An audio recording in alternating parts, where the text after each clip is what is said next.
Call this regular meeting of the San Marcos City Council to order. Today is Tuesday, September 2nd of 2025. The time is 6 p.m. Ms. Trevino, would you call the roll? Ms. Rodriguez. Here. Mr. Saul Gonzalez. Here. Ms. Garza. Mayor Houston. Here. Mr. Scott. Here. Mr. Mendoza. Here. Mr. Lorenzo Gonzalez. Here. We have a quorum present. All right, and Ms. Garza will be joining us shortly.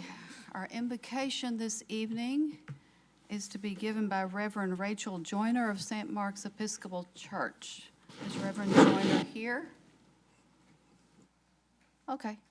In that case, we will move on to the pledges of allegiance, United States and the great state of Texas. Pledge allegiance to the flag of the United States of America and to the republic for which it stands, one nation, under God, indivisible, with liberty and justice for all. Honor the Texas flag. I pledge allegiance to thee, Texas, one state, under God, one indivisible. All right. Next up on our program is the citizen comment time period. City Council will hear citizen comments at regular meetings, work sessions, and workshops. People wishing to sign up. If you wish to sign up, there is a sign-up process. For those of you online, when it's almost your turn, a pop-up question is going to appear on your screen. You must be able to respond to it to be able to speak and turn on your video when it's your turn to speak. Speakers may speak once during the citizen comment time period and may not yield time to others. If you speak now about a public hearing topic on tonight's agenda, I ask that you not repeat exactly the same comments again now and during the public hearing on the same topic. You will have 3 minutes to speak after you state your name. You'll see a timer on the screen. You'll start in the green bar. When the timer shows only yellow, you'll have less than 20 seconds left, and there should be a little ding at that point. But when the timer is red, your time to speak is up, and a bell will ring more loudly. If you hear a popping sound, step back a little from the microphone. The mayor and council will endeavor to ensure that meetings are conducted in a courteous manner and in an atmosphere free of defamation, intimidation, personal insults, profanity, or threats of violence. If you do any of those, you will hear the gavel. This is your warning. I will ask you to leave the council chambers. If you need help, our officer will assist you. And we have 4 people signed up for citizen comment. First is Paul Starr, followed by Casey Baker online, Amy Kemp online, and Maxfield Baker, who will either be in person or online. Hold on. Yes. Are you Starr? I am. All right. If you, for each of you, if you'll state your name and your voice, and that's when your time will start. Okay. Good evening. My name is Paul Starr. I am an attorney here in Texas, and I own the residence at 1115 Belvin. This is on your consent agenda number 19 today. It is an issue with, we bought this house, and it already has a freestanding garage on it. And unbeknownst to us, that garage may or may not be within a city alleyway. And so the license today that we're seeking is just to have that, the city wants to grant us a license to use our own garage and use that driveway. Mostly I'm here just in case anybody has a question for me. Otherwise, I will sit down and be quiet. All right. Thank you very much. And our next speaker is Casey Baker, who I believe joins us online.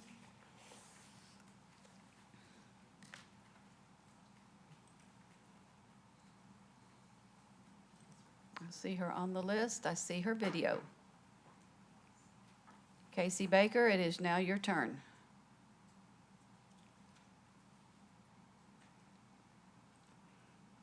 Casey Baker. Okay, we're going to come back to Casey Baker, and we will go next with Amy Camp, who also joins us online. Hello? You're online. Oh, hi. Sorry, I can't see myself. My name is Amy Camp, and I'm a resident of San Marcos. And I just wanted to use this time, the citizen comment period, to say that I know that y'all are doing your budget process right now. And I'd really like to encourage the council to allocate funding for social services that are needed by our residents. I know, for example, there's a proposal for tenant assistance with Rio Grande Legal Aid, and I think that that would be a great use of some of the funds. I think, we know that like a lot of people, myself included, are, I think, really feeling the effects of our current political climate and our current economic climate. And so the more that y'all can do to invest in preventive services and services that provide assistance for people who are struggling economically and in other ways will be very much appreciated. I don't have more to say than that, so I will just finish there. Thank you so much. All right, our next speaker is Maxfield Baker, and I see his video. Hello, can you all hear me okay? Yes, we can. Great. Yes, so Maxfield Baker, nice to see you all as usual. When I was thinking about what kind of statements to prepare, I realized like the budget season just kind of came and went. And we had so many big issue items that really took up a lot of the oxygen of the room and didn't really give us time to focus on the budget, even though the city did do a lot of extra outreach, which I really saw, I appreciate. But even myself, felt like I didn't have time to really engage with that. But as I've said before, our budget is a moral document. Many of you have run on, like 4-year campaigns, have run on the idea of trying to keep taxes low. And the reality is, we're not really able to do that. We aren't really developing economically in a way that has produced that outcome, whether it's threats from the state legislature or our own economic development incentives that have kind of done us in. Our budget hasn't really penciled out the way we had hoped, and definitely hasn't recovered from COVID in the way that we had hoped. All of that is to say that there are things that I think we could do more strategically with our budget. But given where we are in the process, I'm not going to expect any of y'all to change a lot of these things last minute. I am here to advocate for community-focused budget items like the Human Service Advisory Board. Obviously, the extra support for tenants' rights, definitely really, really important. And I would encourage you all to, I see it's on your agenda item tonight to talk about the Hayes Caldwell Economic Development Group or whatever they are in executive session. I hope you look at ending that relationship there. I think that, and have thought for a long time, that we're the fastest growing area. People want to be here. We really shouldn't need to give away the farm to attract top talent, especially for things like spec buildings. And I'll briefly revisit, the distinction that our former city manager, Bert Lambrera, pointed out about the maintenance and operations and the interest in sinking aspects of our 380 agreements, and how revisiting that would really make a big difference in our budget year to year.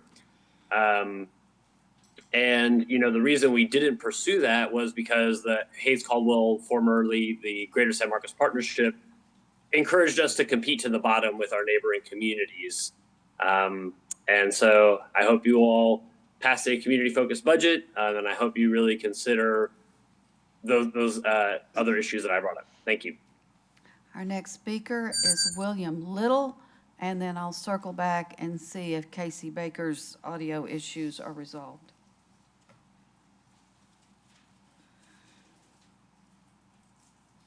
Good evening, Mayor and Council. My name is William Little with American Ventures. Here tonight to answer any questions that may be posed on item number 2 and item number 26 on the agenda. and I do not wish to speak any further. Okay. Thank you. And Casey Baker? Hi, are y'all able to hear me this time around? Yes, we can. All right, awesome.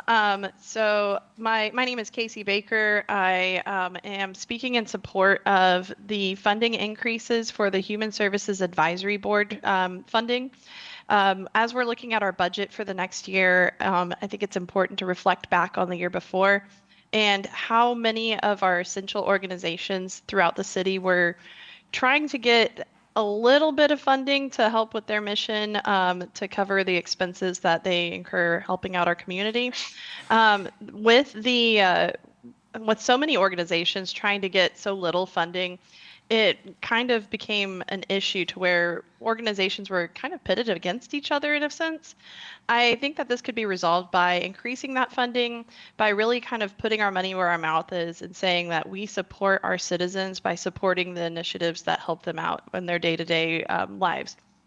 So I think that increasing the budget to that $750,000 funding is going to be essential to move forward as a city, especially as people navigate more and more economic challenges that are coming up. And so I really wanted to support that, even if it does mean having to do an increase in property tax charges. Personally, I felt like a big hit whenever we got our property taxes this year, but if I know that my property taxes are going to helping my neighbors meet their like living expenses, then I think it's worth paying a little bit more so that we can give that increase. Otherwise, I just really hope that whenever we are considering our budget as a city, that we're really looking for the people who need the most support in making sure that they're making ends meet and not just surviving, but thriving here in San Marcos. Thanks, and have a good one. And that concludes the citizen comment portion of our meeting. Ms. Trevino, would you read item 1? Yes, ma'am. Receive a local award of a certificate from the Texas Police Chiefs Association recognizing the San Marcos Police Department as an accreditation law enforcement agency.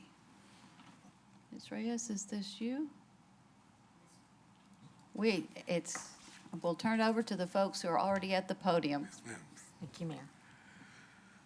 Good evening. My name is Scott Rubin. I'm the Assistant Director for the Texas Police Chiefs Association.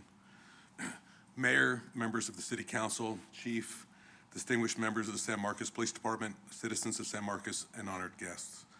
It is both an honor and privilege to be here today on behalf of the Texas Police Chiefs Association to formally recognize and present one of the most significant achievements a law enforcement agency in the state of Texas can obtain, the Texas Police Chiefs Association Law Enforcement Accreditation. The Texas Police Chiefs Association Accreditation Program is a voluntary, rigorous process designed to ensure that agencies operate according to the highest standards in modern law enforcement. This program is built upon 173 best practices carefully developed by Texas law enforcement professionals and based on legal mandates, contemporary practices, and proven administrative and operational strategies.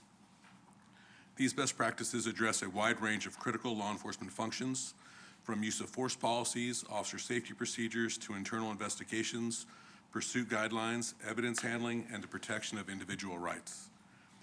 Accreditation is more than a plaque or a certificate. It is a commitment to professionalism, to transparency, to community trust, and ongoing self-assessment and improvement.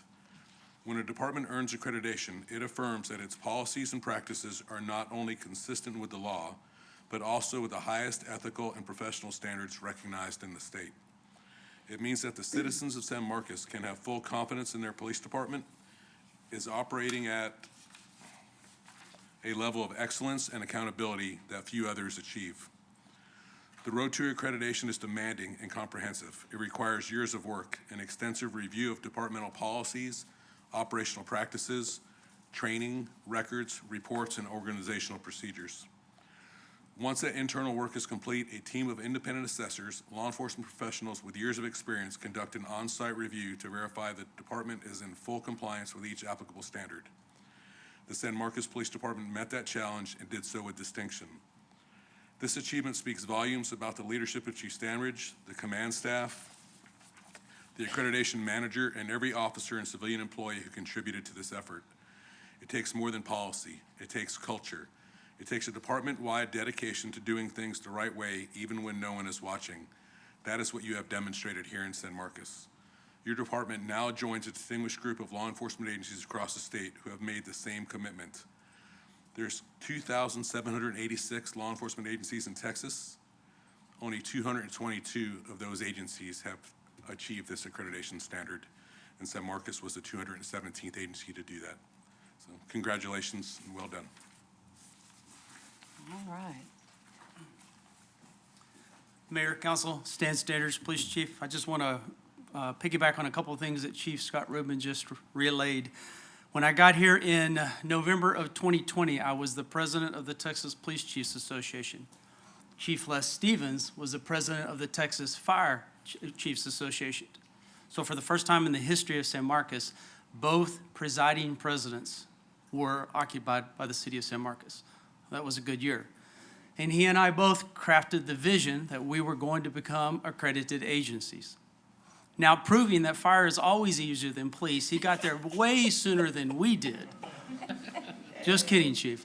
Congratulations to you and Team Fire. Y'all did a phenomenal job. You beat us to the finish line. But however, we have crossed the finish line. And I want to recognize Chief Bob Klett. He is our program manager. Chief Klett corralled, queried, poked, pushed, prodded, promulgated. He'll never forget that word. He promulgated those 173 best practice policies. But what I really want to sensitize you to is you don't have to just submit 173 policies. You have to show proofs of compliance. So by the time you're done, you're presenting about 5,000 pieces of proof to achieve this accreditation. And then the assessors actually come on site. Two people I had never met, completely at their choice, at the choice of the Texas Police Chiefs Association, good people, and they came and spent 2 full days in our backyard evaluating Team SMPD. And when we met with them on the second day to close out, they said this of your staff, your police department, this is a phenomenal police department. So I just want to echo that with my staff, both sworn in professional staff. We have a great Team SMPD. I'm very thankful to be accredited. So Chief Klett, would you like to offer any comments as our program manager? Good evening, Council. Bob Klett, Assistant Chief.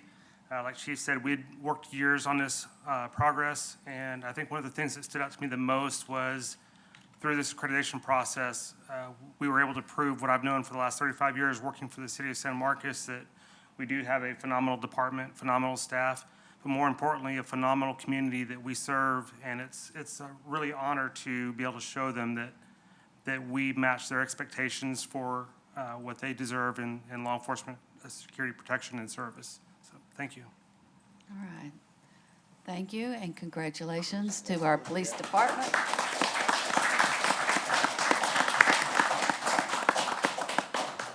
And thank you, sir, for traveling to San Marcos to come bring us this good news. Thank you.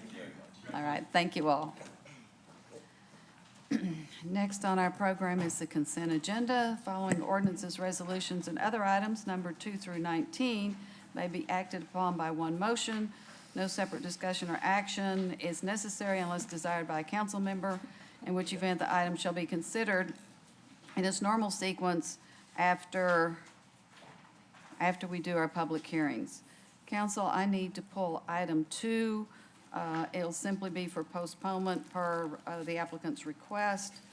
Do y'all have anything you would like to pull from consent agenda? Yes, ma'am. 15. 15? Okay. Just so staff knows, it was just to get more information on the scope of the project. Okay. Anyone else? Okay, then I would accept a motion to approve 3 through 14 and 16 through 19. Thank you. Motion by Ms. Rodriguez, seconded by Mr. Mendoza. Are we push button voting tonight? Oh, hallelujah. Okay, the motion passes 6-0 with 1 absent. Okay, and we'll address those after our public hearings. And we're on to item 20. Receive a staff presentation, hold a public hearing to receive comments for or against ordinance 2025-36, adopting an operating budget in the amount of $371,102,562 for the fiscal year beginning October 1, 2025 and ending September 30, 2026, authorizing certain adjustments to the budget with the approval of the city manager, approving fiscal year 2025-2026 capital improvements program projects in the amount of $114,815,000, including procedural provisions, and declare an effective date, and consider approval of ordinance 2025-36 on the first of two readings. And now I am required by law to say this. State law requires that the city hold a public hearing on the city's budget. This agenda item is the first public hearing on the budget for the city's fiscal year beginning October 1st of 2025 and ending on September 30th of 2026. There will be a second public hearing on September 16th of 2025 at 6 p.m. at the San Marcos City Hall. The public is invited to attend the public hearing and make comments for or against items in the budget. The proposed budget has been on file in the city clerk's office and on the city's website since August 14th, 2025. Notice of this public hearing was published in the San Marcos Daily Record on August 24th and the 27th of 2025. After receiving public comments, the City Council will consider approval of the budget ordinance on first reading tonight. The City Council will actually do the adoption of the budget on the second reading of the budget ordinance at the City Council meeting scheduled for September 16th of 2025. Presentation, Mr. Locke, Thank you, Mayor. or and- Ms. Reyes. Oh, okay. Okay. Thank you, Mayor and City Council. As a means to open up the presentation, we'll look at the budget schedule and everything that we've done up to this point and some of the work related to the budget.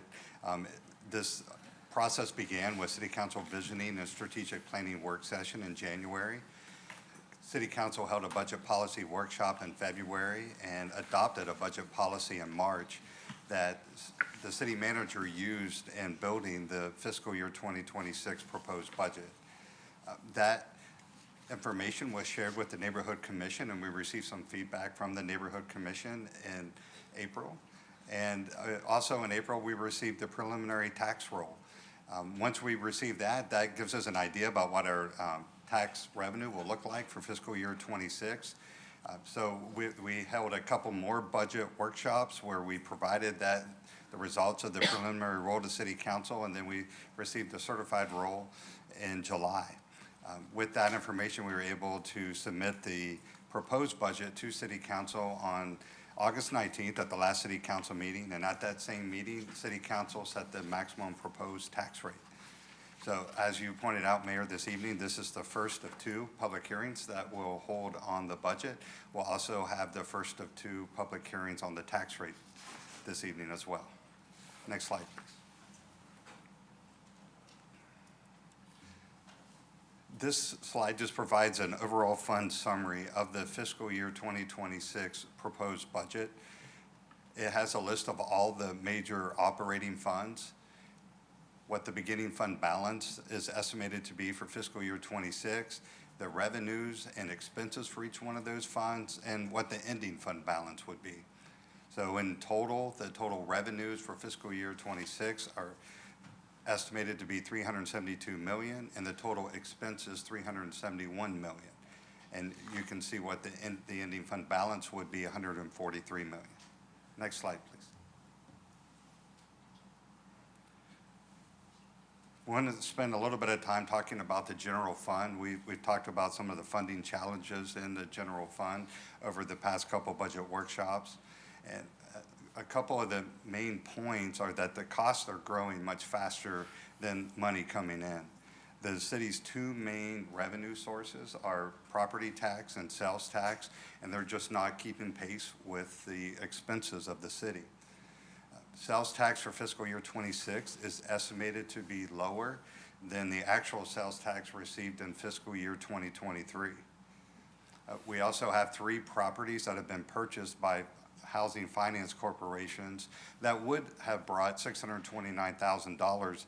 The properties otherwise would have brought $629,000 of revenue into the city.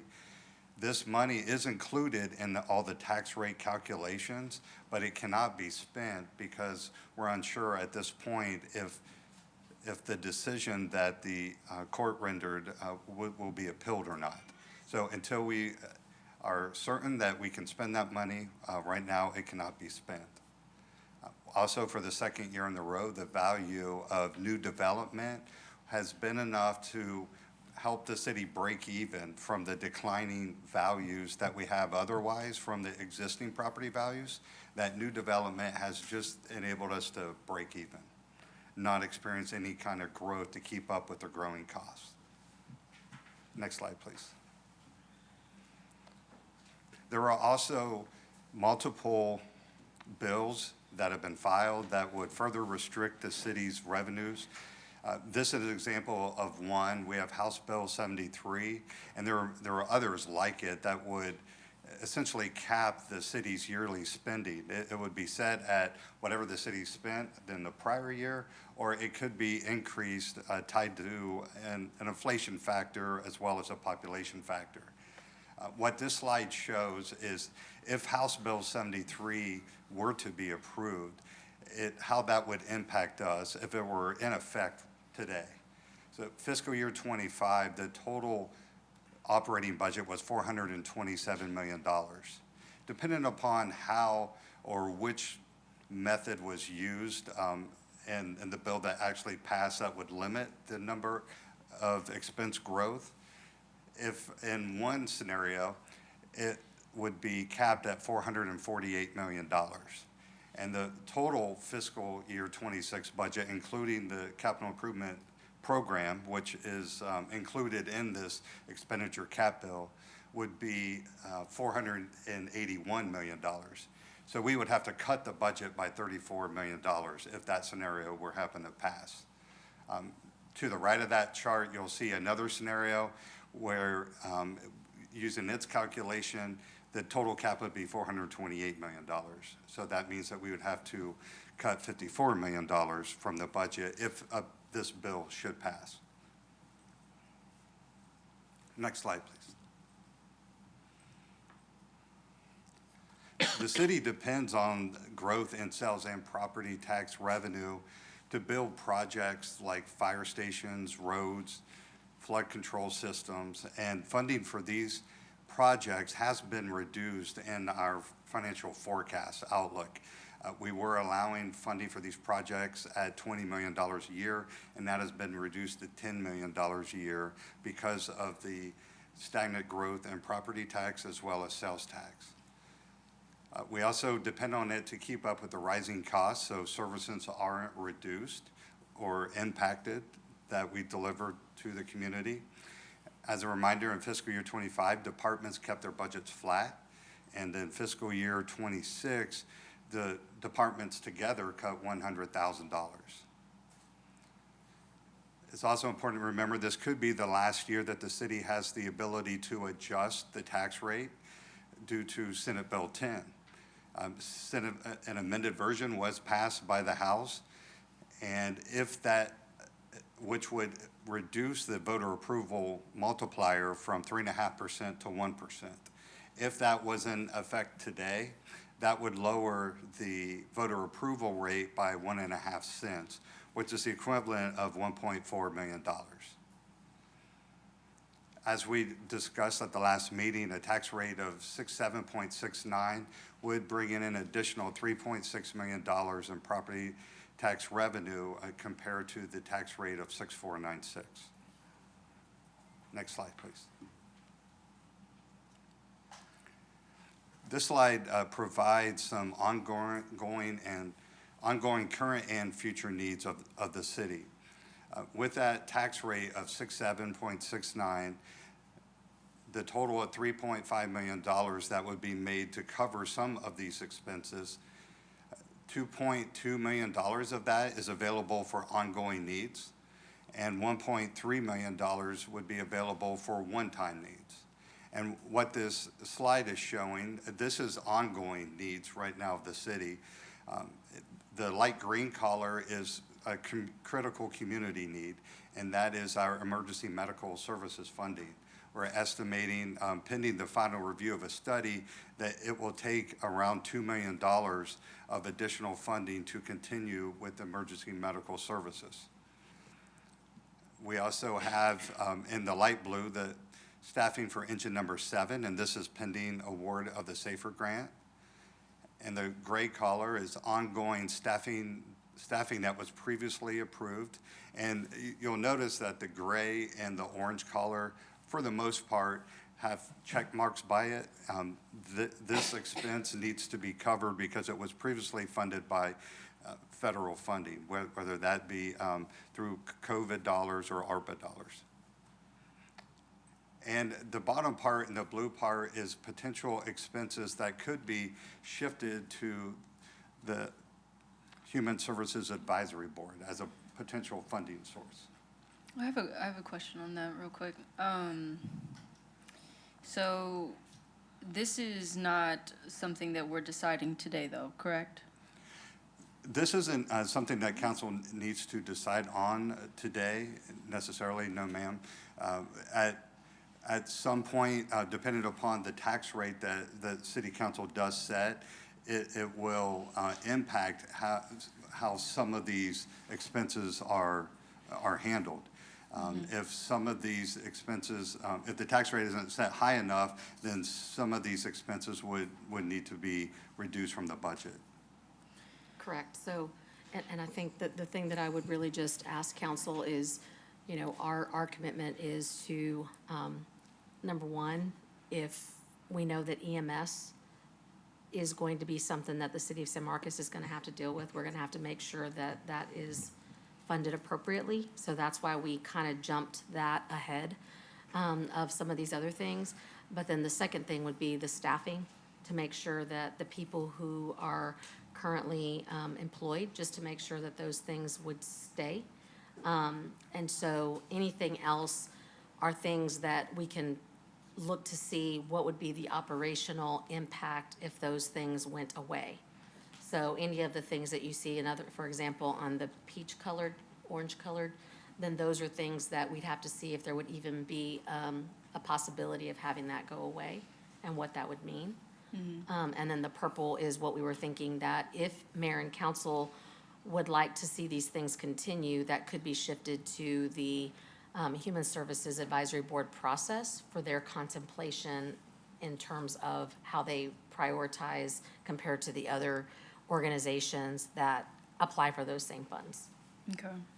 Yeah, because I was just doing the math on the 4 items that are listed, and we're talking over $202,000, which is a good chunk of that social service funding. Granted, those services, and we can talk about efficacy at a later time since this isn't a decision we make today.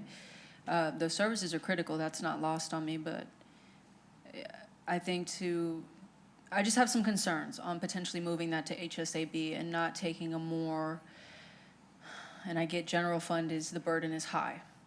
But yeah, I'm interested to see how we can explore that further. Yeah, and then on the next slide, which, is it on this presentation or the next one? It's actually the tax rate presentation. Okay. So the next one, what you're gonna see is on that tax rate presentation.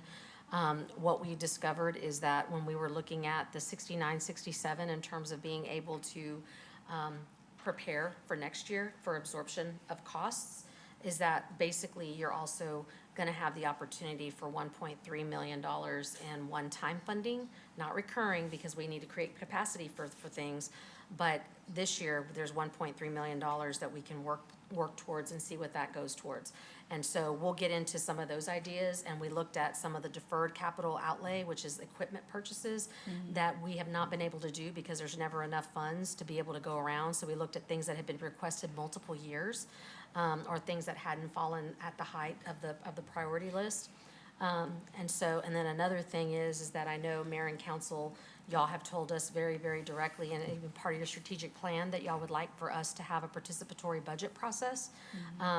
Council members Garza and Rodriguez provided a contact for a city that does participatory budgeting, and so we have some ideas of how that can happen. And so the biggest part is finding a funding source in terms of what goes for the community to allocate. So we can get into more of that when we get into the tax rate presentation, but just wanted to let y'all know this is an opportunity where we could look for what are some of those one-time funding opportunities that we could use to fund some things that we have delayed for so long. And last question, I promise. Regarding the decision to shift or not to shift, do y'all have an estimation on when we could expect that discussion to take place? Well, that's something that we need to know at least by the next budget meeting, because then we need to know what we're plugging into the budget. Okay. Because if you don't have enough revenues to cover expenses, and so the other thing that is a possibility when we talk about that tax rate presentation is that 1.3, if you want to allocate some one-time funding for social services or something like that, it can be a one-time to cover some extra needs. But again, the only thing that I want to stress is that it has to be, whatever we do, is that it's one time. Or if not, you're going to have to find recurring money to cut somewhere else in order to have it be recurring. So the 200,000 that y'all have already agreed to put in there, that is recurring. So that additional 200,000 is recurring money. It's not one time. Anything you wanted to do above and beyond that would either need to cut expenses from recurring expenses, or it would need to be one-time money. Okay. Yeah, because council, just where I'm coming from, these feel like reoccurring costs. Yes, well, we would want them to be, I think. Yeah, and that's what I'm saying. I share the same concerns that I don't think these should be HSAB at all. And I thought we had fixed that for one of them. But if that's the 200,000, there goes the 200,000 we increased it by. Exactly. And you're essentially telling HSAB ahead of time, these are the decisions that are already set in stone, and we're back to Which square is one. really not HSAB Yeah. dollars. Yeah. Yeah. And that wasn't our intent. Our intent was, obviously, we have more needs than we have money for. The intent was to allow HSAB to evaluate. And so, for example, if there's something on here that this council may not agree with the methodology that it's utilized, then HSAB could look at that, and they could determine whether that's the best use of those funds or not, you know, and make those recommendations accordingly. So that was the thought process in terms of letting HSAB vet some of this stuff a little bit further. And I think it's also important to note that these items are funded in the fiscal year '26 budget by the ARPA funding. So this wouldn't be impacted in the next fiscal year. It'd be the following fiscal year. Good to know. I had a question about the EMS funding. So I know we were saying we're anticipating $2 million pending the study, but how much are we paying annually into the current arrangement, so the partnership that we have that's essentially going away? We currently pay about $2.5 million. So I mean, theoretically, that $2.5 million a year is going to go away, but we're anticipating $2 million. Like, or are we anticipating it to be a $4.5 million top expense? So of, it'd be an right. additional two. Yes, Okay. sir. It'd be essentially $4.5 million. Okay. And that's what really changed the landscape of this discussion. We weren't aware of the $2 million when we originally recommended the tax rate to city council. And that was a developing number that now we're aware of. And so that really did change the landscape of this discussion. And is that $2 million anticipated going to be an annual thing, or is it because we're having to do that first year thing of standing up a new We anticipate department? that would be an annual thing. Okay. And costs would increase from there. That's just a baseline to get things started. So just like any other staff that we would have, we would have to increase costs every year to take care of whatever would be required for those increased costs that come along with. So in other words, if we give staff raises, we have to include them in that amount. And so whatever that percentage would be, then you could expect at least that to grow, but then that's on top of any operational costs that would need to rise because of contracts or things like that that may increase as well. All right. And then this question might be more for when we're actually talking about what we do, so maybe for after the study, but do we anticipate any one-time expenses? I know two of the options, I guess, that we're weighing are either creating a third public safety department and have standalone EMS, or bringing EMS under the fire department. Do we anticipate any like one-time cost to actually do those things? Yes. That first year? Potentially, and so that's why when we get to the tax rate presentation on that slide 7, that kind of tells you all the things that we just kind of, what was deferred capital outlay. We also have EMS startup costs Okay. to take care of any one-time expenditures. Again, if just like I've shared with y'all, is that if we're gonna do it, we wanna at least be set up for success and make sure that we do it right. Right. And so we're trying to make sure that we're telling y'all all the things that we're anticipating that we know at this time are possibilities. Cool.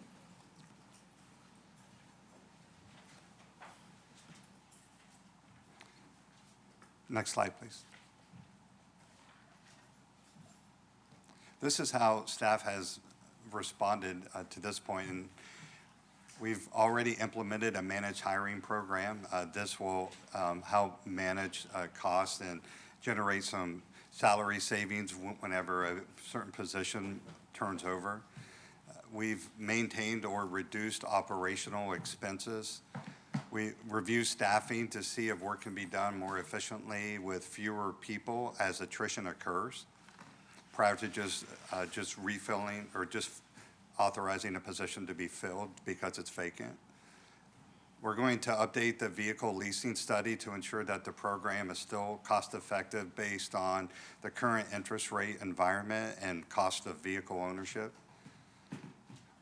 We're reviewing the take-home vehicle policy to see if any changes are needed, and that's citywide across all city vehicles.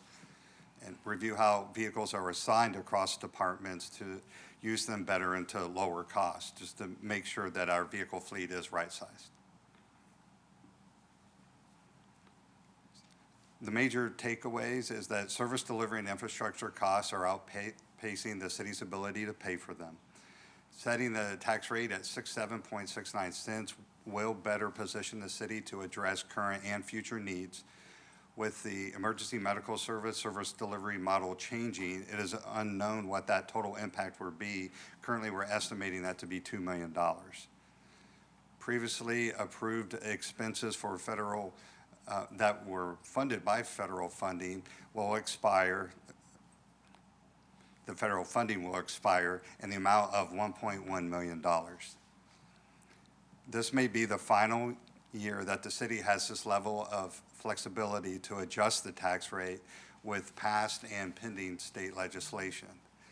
It's also important to take into account that there's a compounding effect on the rate that is set for fiscal year 26 on future years.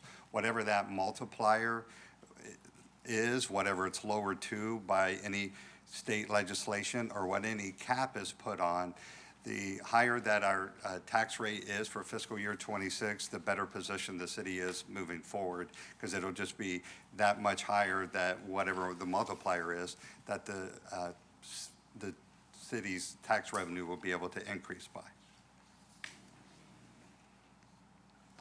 This next slide will show the tax rate comparison for the average homestead. It takes the average assessed value of a home.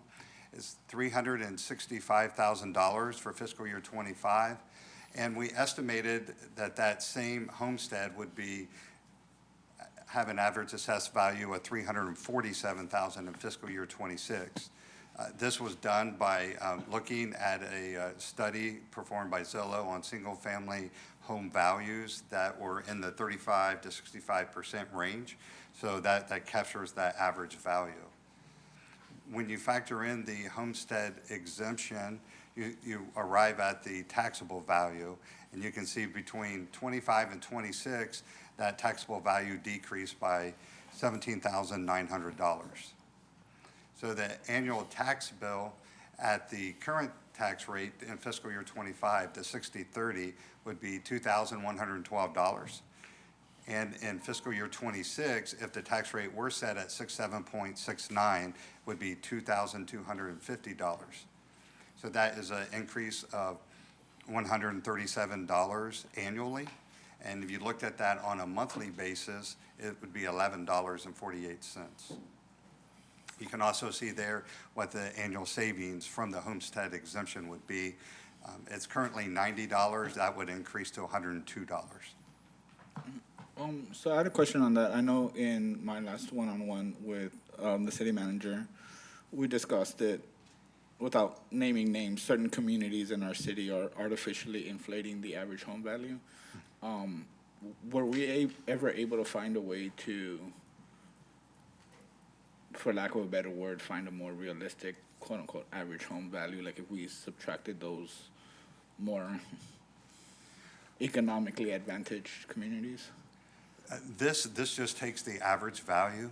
So we haven't been able to separate certain homes. I think Right. we could get there. I think because we do know homes that are in a certain development Right. and exclude those.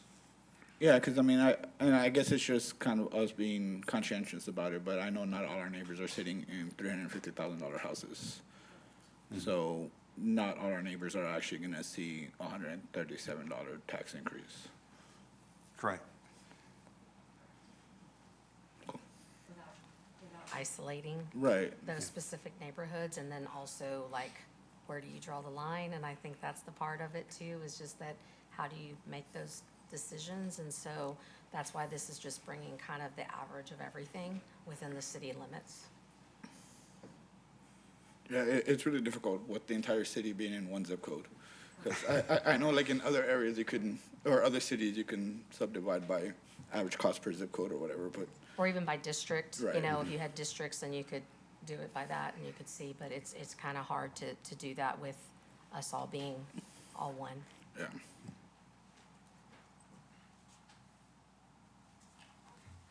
Next slide, please.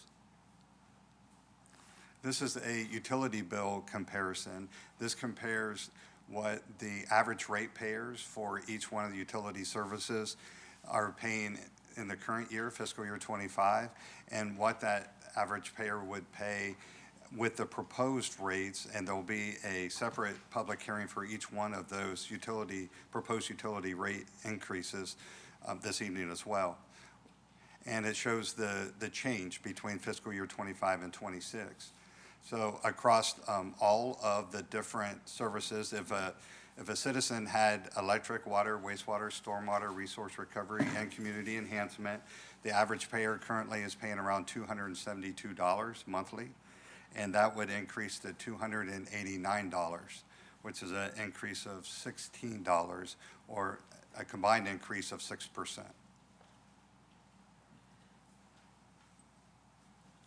So the next steps would be on September 16th, we'll hold a second public hearing on the budget and the tax rate.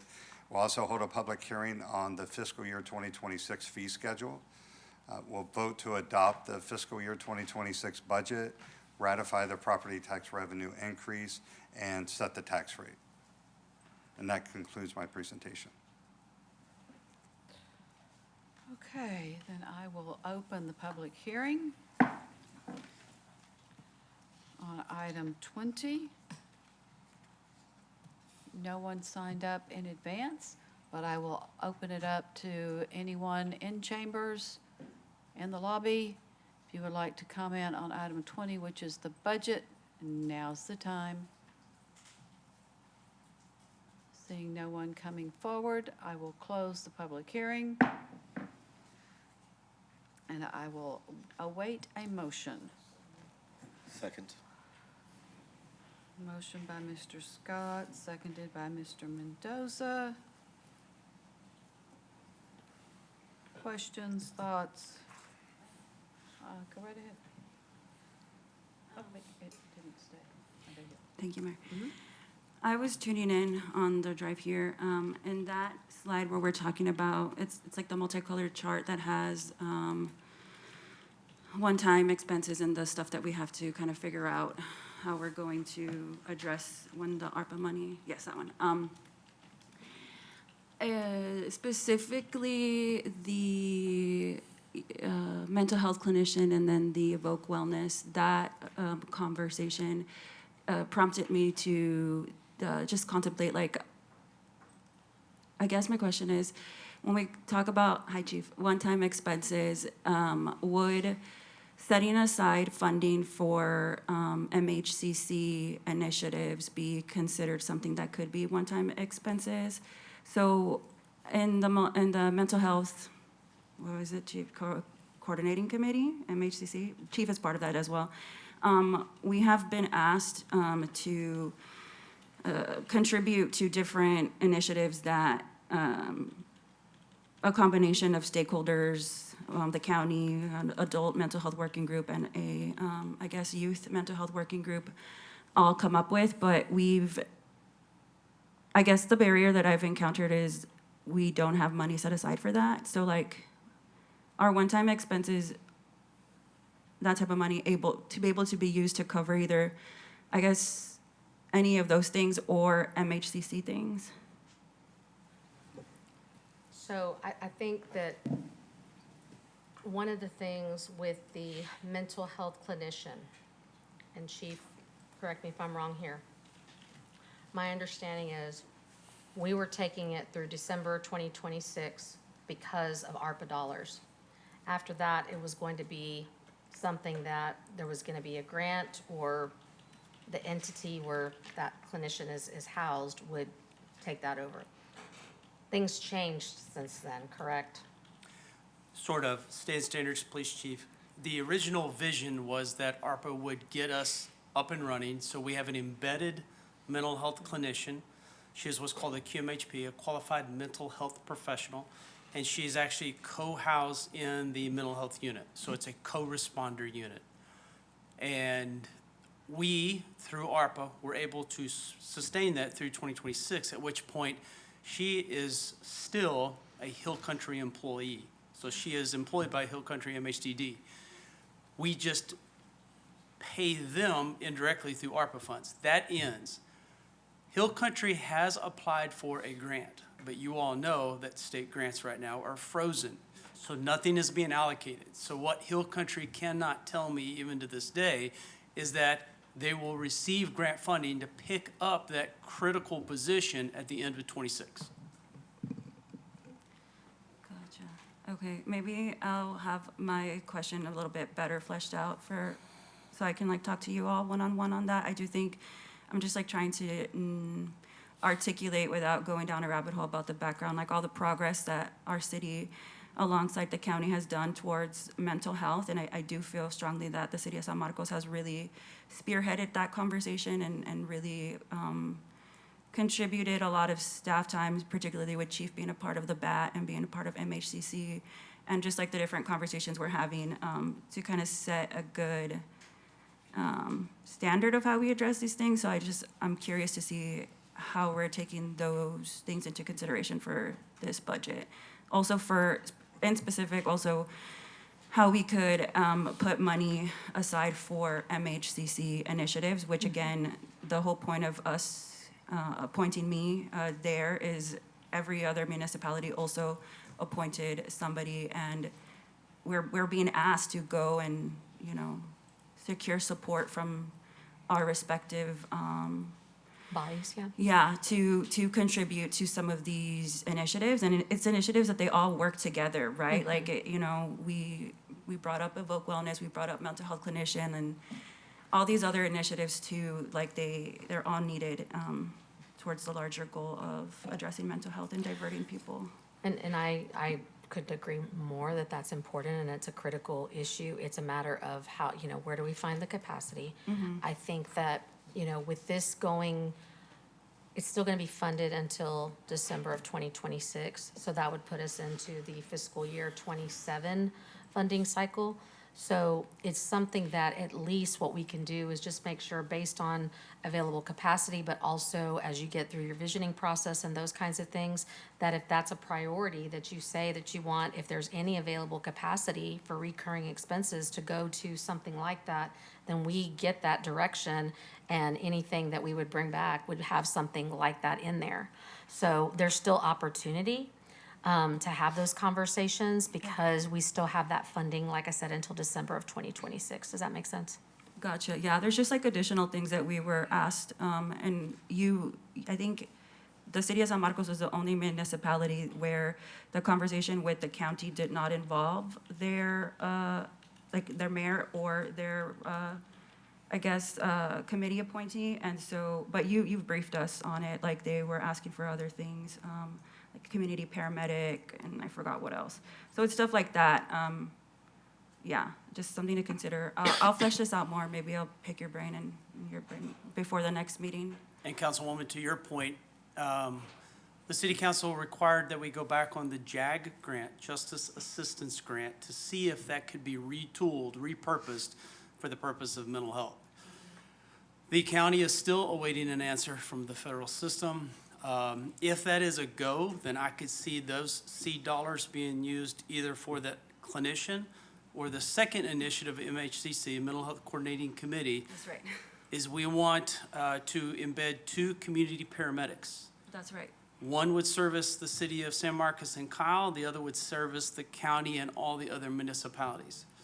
The community paramedics are incredibly important because they will do proactive case management versus people ending up in crisis, which then all costs go up for all stakeholders. And so that's the secondary vision. We want the continued clinician, but we also want a couple of community paramedics. So if the feds ultimately say we can retool those dollars, I'll work with Chief Anderson and we'll get that done. I appreciate it, and that makes me very excited, and I'm so grateful for your creative perspective and thinking where that money could go and remembering those conversations that we had in MHCC. Amanda and I also attended a session on community paramedics and stuff, and it's been a very powerful framework across the nation. So yeah, I appreciate it. Thank you for that.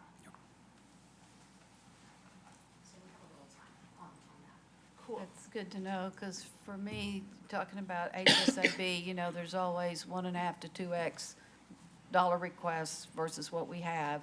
Some get funded, some don't. Most people don't get all the funding that they ask for.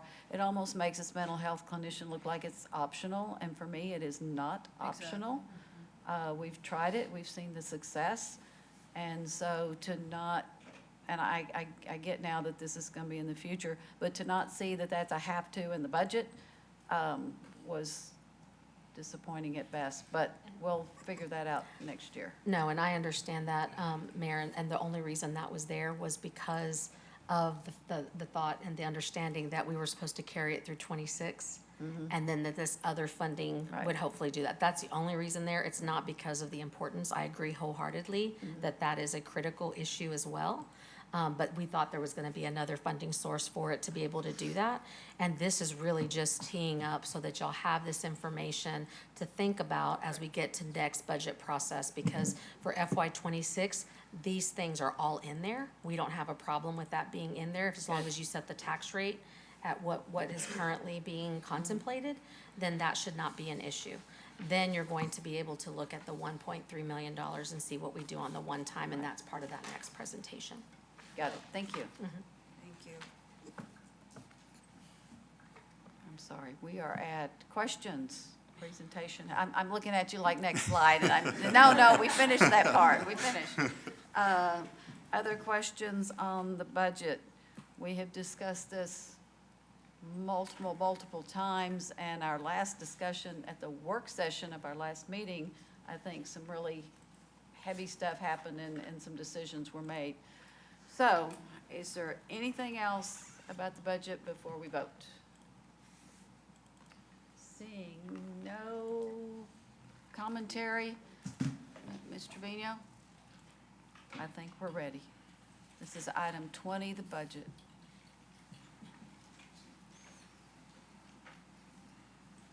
Okay, the motion passes 7-0. All right, on to item 21. Okay. Receive a staff presentation, hold a public hearing to receive comments for or against ordinance 2025-37, setting the tax rate for the 2025 tax year at 67.69 cents on each $100 of taxable value of real property that is not exempt from taxation, levying taxes for the use and support of the municipal government of the city for the fiscal year beginning October 1, 2025 and ending September 30, 2026, providing a sinking fund for the retirement of the bonded debt of the city, including procedural provisions, and declare an effective date, and consider approval of ordinance 2025-37 on the first of two readings. And again, I have a statement I need to read by law. The City Council will consider a vote on approval of the tax rate by ordinance on first reading tonight. On September 16th of 2025, at the meeting that begins at 6 o'clock at San Marcos City Hall, the City Council will consider a final vote on approval of the tax rate by ordinance on second reading. And council, this will require 5 votes to pass. Presentation. Thank you again, Mayor and City Council. And in accordance with state law, City Council set the maximum proposed tax rate that the city can adopt for fiscal year '26 at the August 19th meeting at 67.69. Public hearings where residents can share their thoughts are scheduled for this evening, as well as September 16th. And on September 16th, that's when City Council will set the final fiscal year 2026 tax rate. That tax rate may be equal to or lower, but not higher than the maximum proposed tax rate that was set on the 19th of 67.69. The next couple slides go over some of the property tax rates that come into play for fiscal year '26 and provide some definitions of them. The first is the current rate, and that's the tax rate that has been used in fiscal year '25 as well as the 3 previous fiscal years, and that's 60.30 cents per $100 of property value. Then there's the no new revenue tax rate, and that's 62.78, and that's the tax rate that will provide the tax rate will provide enough revenues to be structurally balanced, to provide a structurally balanced budget. It is the tax rate that the proposed budget was prepared using, and it will provide the same amount of revenue on properties that are taxed both in fiscal year '25 and in fiscal year '26. If this rate is exceeded, it requires the approval from 5 city council members. Then there's the tax rate option 1, and that's 64.96. This is the rate that provides enough ongoing revenues to be structurally balanced, and it goes a step further by providing some funding for current and future needs. This was the rate that was originally shared with City Council at the June budget workshop as the estimated no new revenue rate. Next slide, please. Then there's the tax rate option 2, and that's the 6769, and this is the tax rate that staff recommends. This will provide more funding for current and future needs, and this rate was set by City Council, as we discussed, as the maximum proposed tax rate. It says August 16th, that should be August 19th. This requires approval from 5 City Council members, and again, this is the maximum tax rate the City Council can adopt for fiscal year '26. It's important to note that if City Council does not adopt a tax rate for fiscal year '26, that the tax rate will be the lower of the no new revenue rate or the current rate. So, and our current rate is lower, so that would mean that we would need to cut an additional $2.2 million from the proposed budget as it was submitted to City Council. That's if City Council did not adopt a tax rate. A rate that we cannot adopt, but we had the option to go up to, is the voter approval rate. That voter approval rate is 69.41, and that is the tax rate that if it is exceeded, it causes an automatic election. And there's a note at the bottom, again, about the House bill approved an amended version of Senate Bill 10 that's reducing the voter approval tax rate from 3.5% to 1%, and that's just a multiplier on how much the city's property tax revenue can grow from one year to the next on existing property. Next slide, please.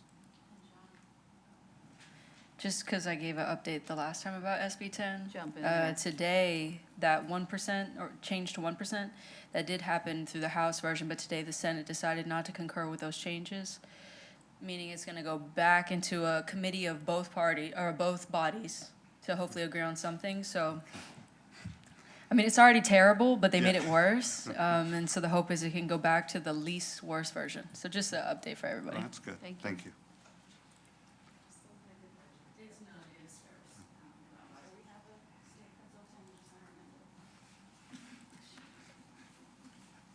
This slide just provides property tax revenue generated by the different tax rates. The no new revenue tax rate would generate $54 million. The option 1, that 6496, would generate an additional $1.9 million, and option 2 would generate $3.5 million. And as we discussed during the budget public hearing with option 2, that $3.5 million that's available for current and future needs, 2.2 of it could be used for ongoing needs and 1.3 million for one-time needs. Next slide, please. We saw this slide during the budget public hearing. We have it here again during the tax rate presentation because a lot of these items will be funded depending upon where the tax rate is ultimately set for fiscal year 26. Next slide, please. This is the slide that Ms. Reyes was speaking to earlier. Did you want to talk about this slide? Yes, we were looking at this because every year when we look at the capital outlay money, which is the equipment money that council allocates for one-time funding each year, and this is prioritized by the departments based on the most urgent needs, there's always those things that there's not enough capacity for and that keep getting deferred and keep getting deferred. And so what I asked Mr. Locke and Ms. Potek to do was to go through and talk with our departments, knowing that we've had some issues with some of our parks, amenities. We've had some issues even with our Laserfish, knowing that they're saying they're not going to currently renew the version that we have. So there's some imminent things that we have to do. Also knowing that, like LCRA has said, they're not going to renew our radios for our public safety. So there's a lot of things on the list that aren't always taken into account. And so what I asked them to do was just kind of put everything on a list that had parks, animal shelter, community enhancement, some of those things. Because when I say the radio replacement, that's anybody who uses a radio. That can be code, that can be animal services, that can be anybody that would no longer be able to utilize emergency management, that would no longer be able to utilize that. Then one of the other things that we talked about is, again, council members, I know y'all talked with me about it during even my evaluation, that y'all would like to see more participatory budgeting and different models. Y'all talked about it during the strategic visioning workshop that y'all asked for, more participatory. Y'all been asking for it for the last couple of years for more about that, maybe last several years. And so we have gradually, as Mr. Baker talked about during citizen comment, we have gradually been doing more each year. But now that we actually understand and see a template of a city that has done it and what that thought process is, it's helped us to better understand what that actually means and how that translates when that's being said as a participatory budget. And so thank y'all for providing the resource. Ms. Bettis Carey arranged a meeting for us to talk with, and so they have a model that they use in Chicago. And so we were able to talk with the alderman's chief of staff to help us work through that. So what they do is basically they identify one-time funding and then they go out to the community in terms of how to spend that money. And so with us asking council to look at this higher tax rate to help us provide capacity into next budget year, what that does is it creates $1.3 million in capacity for this year for one-time funding for FY26. And so that's what this list is.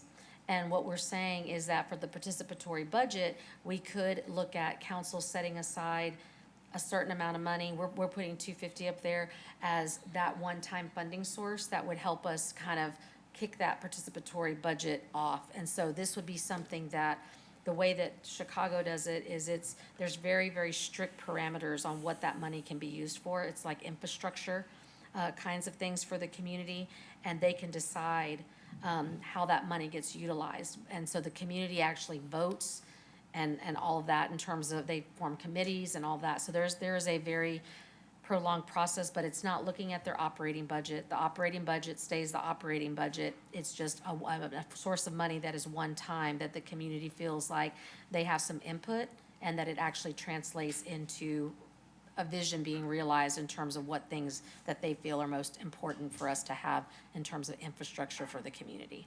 I looked at this and thought that was a software that it was going to require would be $250,000. No, ma'am. No, ma'am. This was just putting aside that funding source so then we could develop the program and have that be something that is utilized. And so because we don't have a lot of money out there in abundance, we thought because of this 1.3 million, if council does do the tax rate, that can help us to start setting aside based on available capacity for one time, for us to be able to do that and pilot it and see how that works this year and work from that. So that's what we were thinking, and we wanted to propose that to mayor and council, to let you know that we've listened and that we are ready to take that step if mayor and council would like for us to do that. Yep, Mayor. I appreciate all the work on that. I know it's been ongoing conversations. I appreciate Mr. Baker, former council member, and as well as my colleague, Ms. Garza. I know in learning, I know that this is a conversation that's been continuing, and so I appreciate you reaching out and having those discussions. Regarding the $4 million in the radio replacement, did I hear, so are they foregoing the extension, or are they saying outright, what is I might have missed the information on that. I'm gonna need somebody else to answer that other than me. And I guess when do we expect that to hit us? Is that next fiscal year? Good evening, Les Stevens, Fire Chief. Councilmember, I believe I understand your question. If perhaps I don't, please feel free to restate it. The radios that we have across the city were purchased in 2012 to 2014 for the most part and have effectively reached the end of life. We're fortunate in the technology is still supported. LCRA is still making repairs, and the manufacturer, which is Harris, is still producing parts to work on those. But it was brought to our attention that it was time for us to start to replace those radios. And so we created a budget request that was encompassing of all city departments, as you've heard discussed. Not only do police and fire use these, parks, utilities, and other departments use these same radios.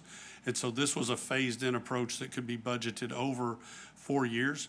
And finance has actually taken the lead and started to meet with each department to quantify the number of radios that we need and how best to take those down over that 4-year period so it can be brought in as $1 million per year over time versus a one-time $4 million expense.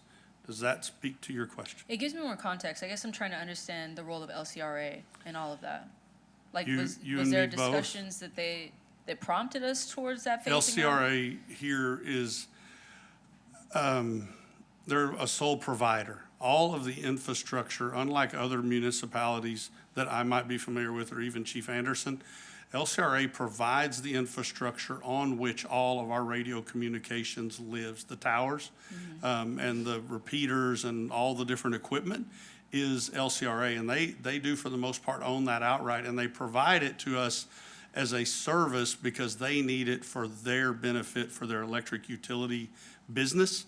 And so it's extended to us for our utilization. And then we pay a monthly user fee per radio, be that a mobile radio in a fire apparatus police car or a handheld radio. And I may be about to get bailed out if Bob Klett's here because he can speak even more in depth about this than I can. But they provide that service, and we basically lease that from them each month for each of the radios that we have. So one of the things, a byproduct of this, has been us looking critically at the number of radios within each department, finding some that weren't being utilized very heavily or at all, and being able to discontinue those to realize some savings month over month on those airtime charges.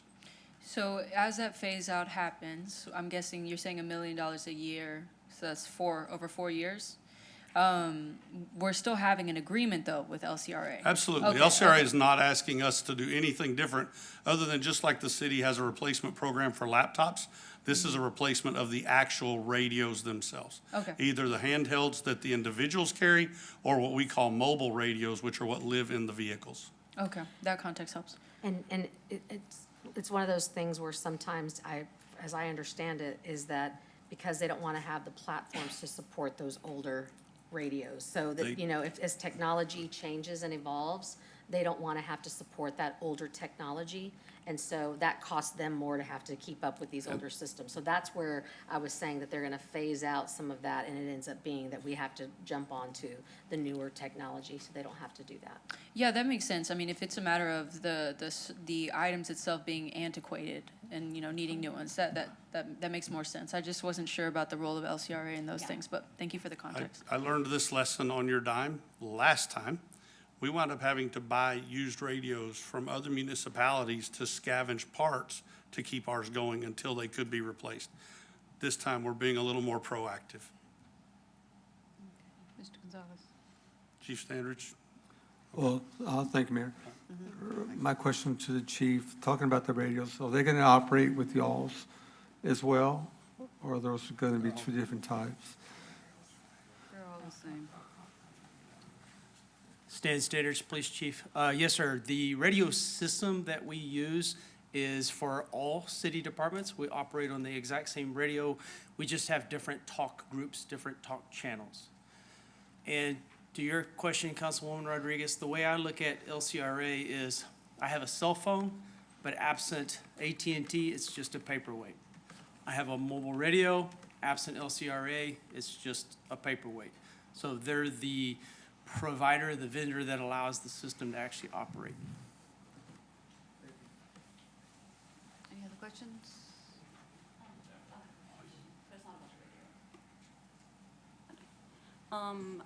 It's not about the radio.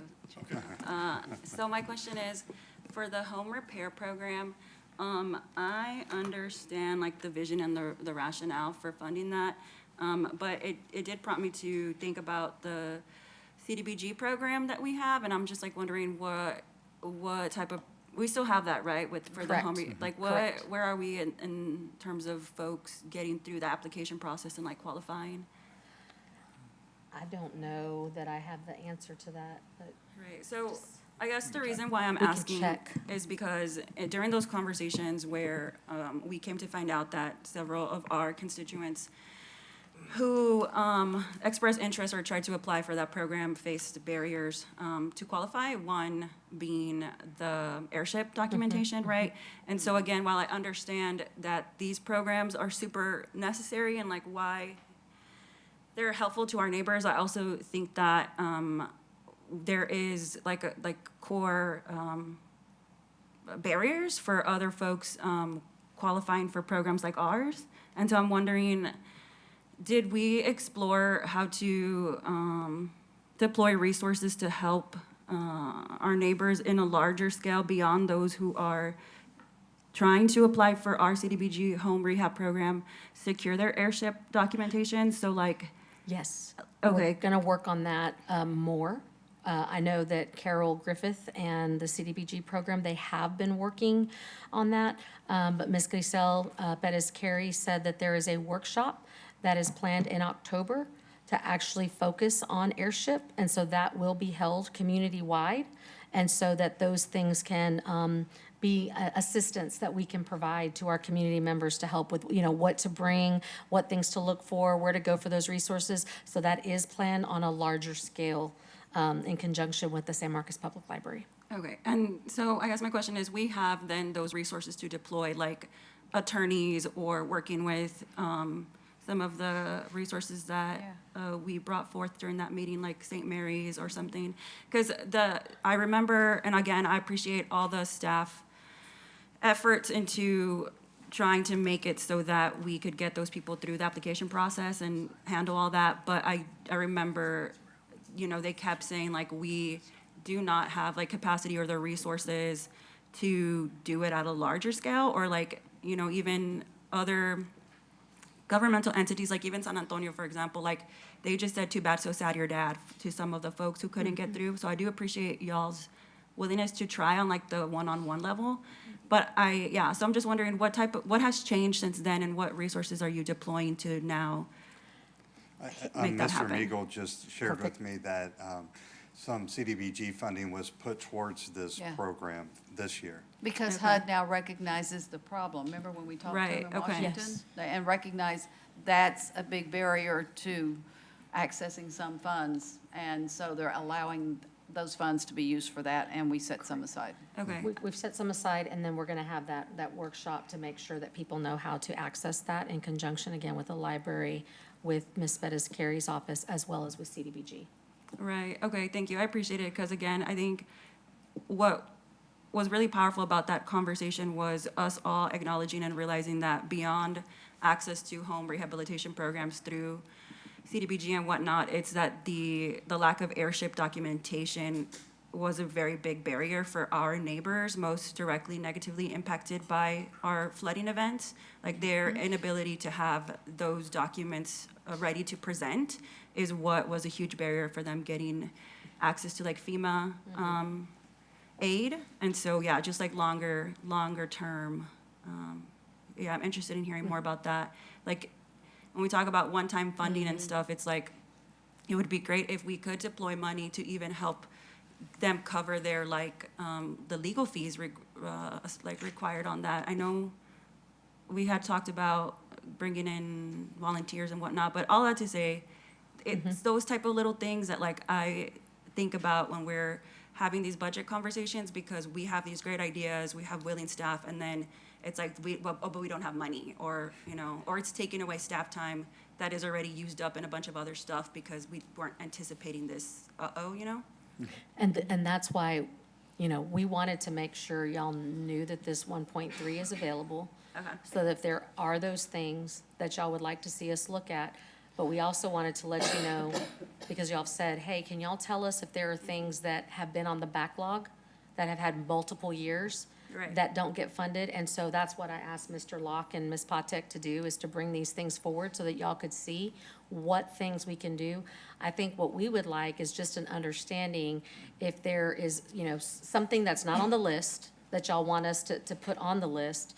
And then if this is something that y'all are willing to have staff prioritize or work on prioritizing based on any guidance y'all want to give us. Because some things, for example, like we have on there, we were talking about this earlier with some of the facility stabilization.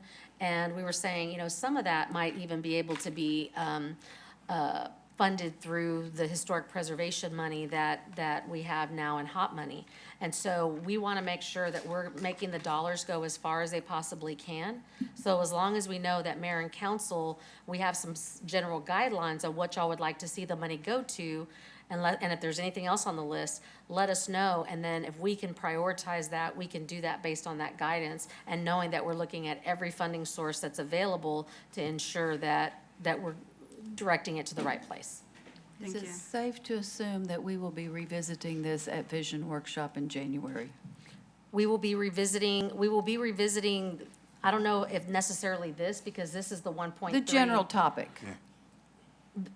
This is money, though, when they approve the budget, make sure I'm right, 67.69, if that's where, assuming that's what the tax rate that they set, then we would have 1.3 available October 1.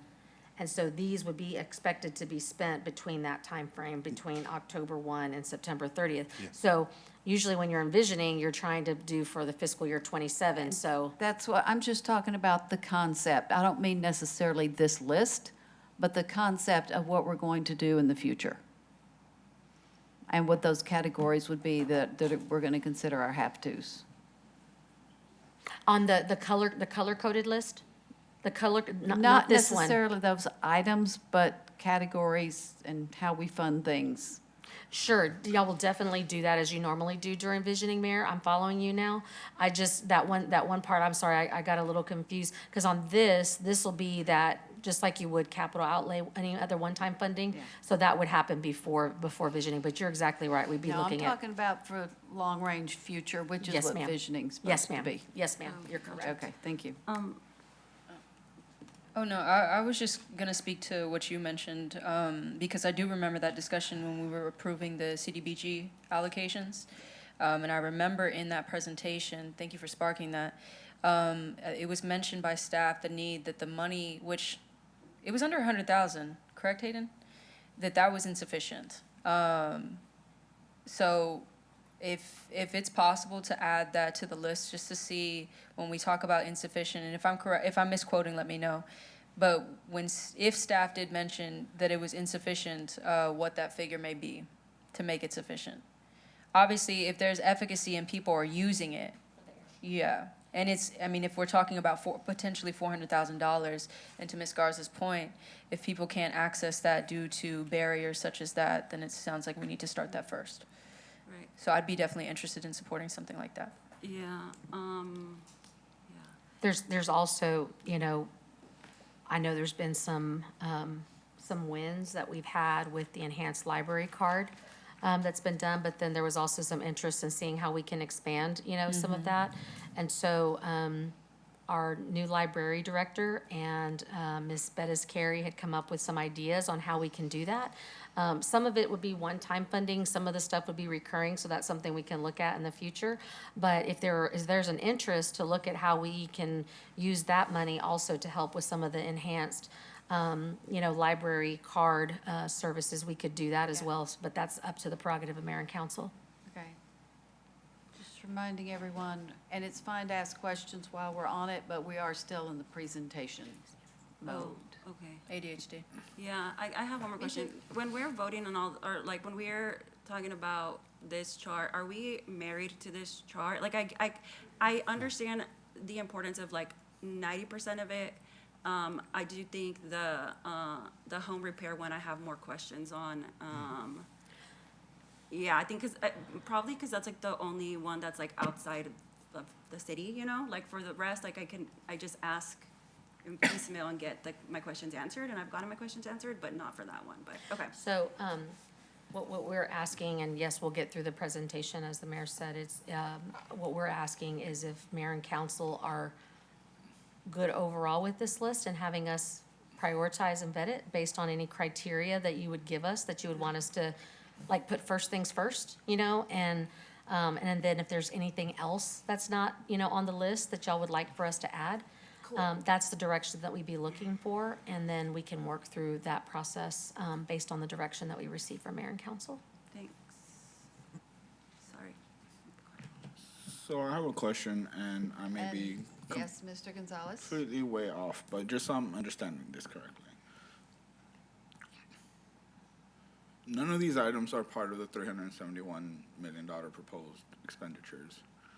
But if we go with the recommended tax rate, we're gonna have 1.3 in one-time funding that could be used for these items or other items. Okay, cool. Just wanna make sure I was understanding. Because if you'll recall, like when we were talking about, is that you're passing that tax rate now because of the constraints, Right. with the legislature to make, because that on that color-coded list that we saw earlier, you've got to make capacity for how to fund those things that are recurring. And so in order to do that, you have to create that now. And so then that leaves us with 1.3 that we can use in one time until we have to take on those expenses in FY '27. Does that make sense? Yes. Yes, okay, Please continue. cool. The next slide is a slide that we saw during the budget, the budget public hearing, and this is just the tax rate comparison for the average homestead. Again, it's looking at the fiscal year '25 values and estimating what the '26 values would be, just based on what the overall home value changes were from tax year 2024 to tax year 2025. And not to spend too much time on this slide because we already saw it. The main difference is when you look at the tax rate, it's the changes going from 60/30 to 67/69, and that annual tax bill would go from 2,112 to 2,250. And so on a monthly basis, that would be increasing for the average homestead a little over $11 a month. These are the different components to the tax rate compared to the current tax rate in fiscal year '25. The operations component would go from 0.45 to 0.51, and the debt component would go from 0.15 to 0.16. And that is how the overall increase in the tax rate would be allocated between operations and debt. This is just an updated slide for if the voters approve Senate Bill 4, which would increase the school district homestead tax exemption from $100,000 to $140,000, and it's used based on the tax rate of 67.69, that maximum tax rate that City Council set. So in fiscal year '25, using all of the different taxing jurisdictions' tax rates, you see the total tax bill is $6,065. And for next fiscal year, using the proposed tax rates that the city was able to get from the different taxing jurisdictions, the total tax bill would be $5,698.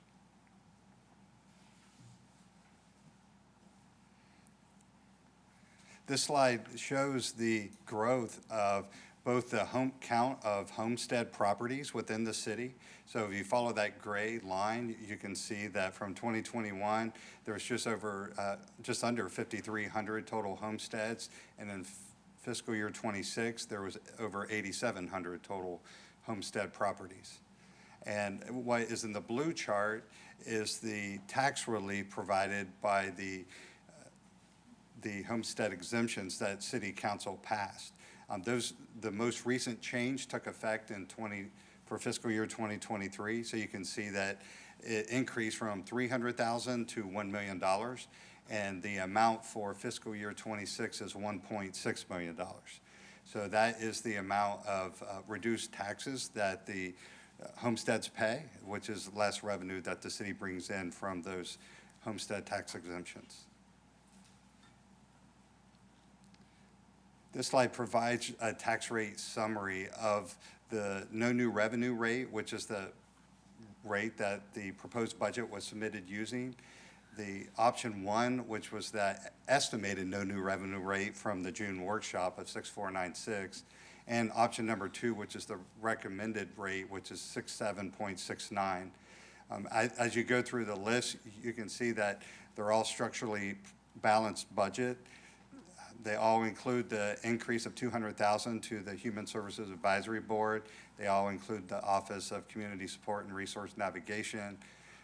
Only the option number 2 would provide the up to $2 million funding for the emergency medical services.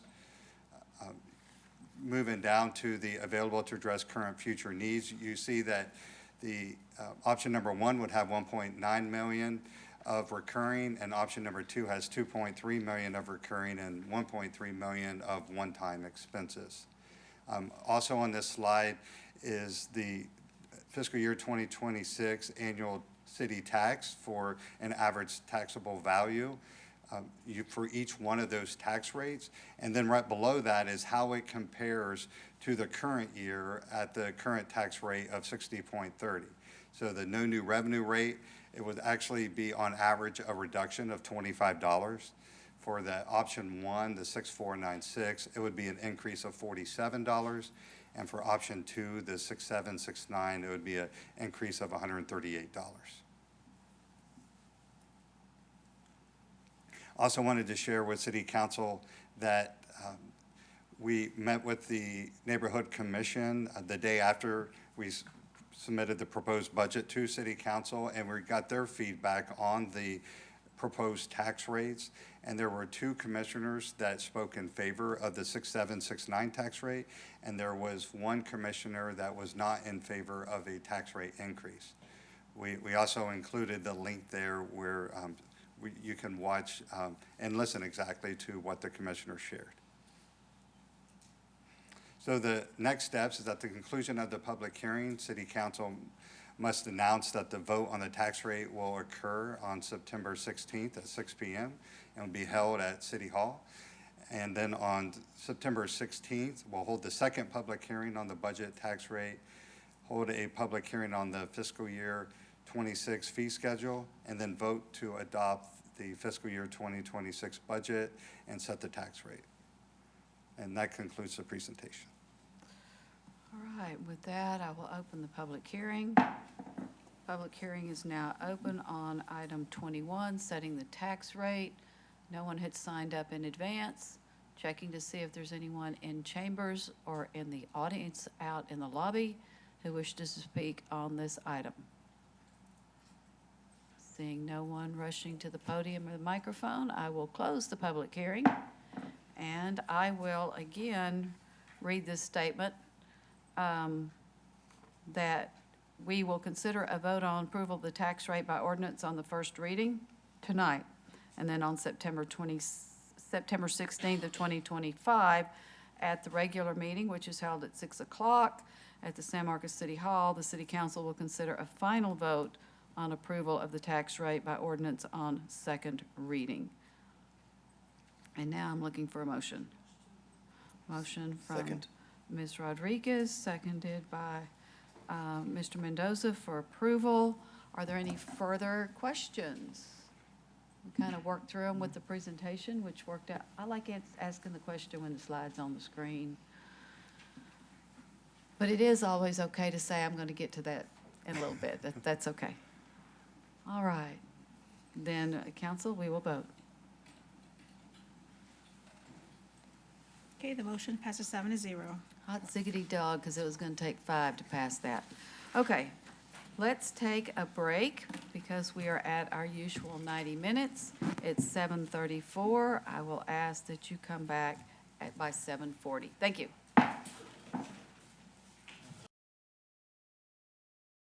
7:43. And it is now time for 22, and my apologies, I did not thank the budget people, Mr. Locke and his crew, regarding the budget preparation, and thanks to all the directors who had to make some really, really hard decisions and give up, I don't even know what all. So thanks to all the staff. Okay, now 22. Receive staff presentation, hold a public hearing to receive comments for or against ordinance 2025-38, amending the rates for both residential and multifamily customers of municipal solid waste programs in accordance with section 66.028A of the San Marcos City Code, including procedural provisions, and declare an effective date, and consider approval of ordinance 2025-38 on the first of 2 readings. Presentation. This public hearing is over the proposed increase in the resource recovery rate of 1%. This first slide just provides an overview of the Resource Recovery Fund. The total revenues for fiscal year 26 are $8.8 million, and the total expenses are $8.4 million. On the revenues, you can see how those are broken out. The biggest chunk of revenue comes from the residential garbage collection fee. And on the expense side, the biggest chunk of it is from operating expenses, specifically the refuse hauler contract. That makes up the biggest part of the operating expenses. Next slide, please. This provides a look at the Resource Recovery Fund over the past couple years and provides an estimate of where we think we're going to finish fiscal year 25, the current fiscal year. We're estimating to finish with a fund balance of $3.7 million, and the revenues for fiscal year 26 are proposed at $8.7 million, the expenses at $8.3 million, and that leaves an ending fund balance of $4.1 million. So that's a total days of cash on hand of 178 days. The fund balance requirement for this fund is just under $2.1 million. So that leaves an excess fund balance, which is being set aside for a future resource recovery facility of $2 million.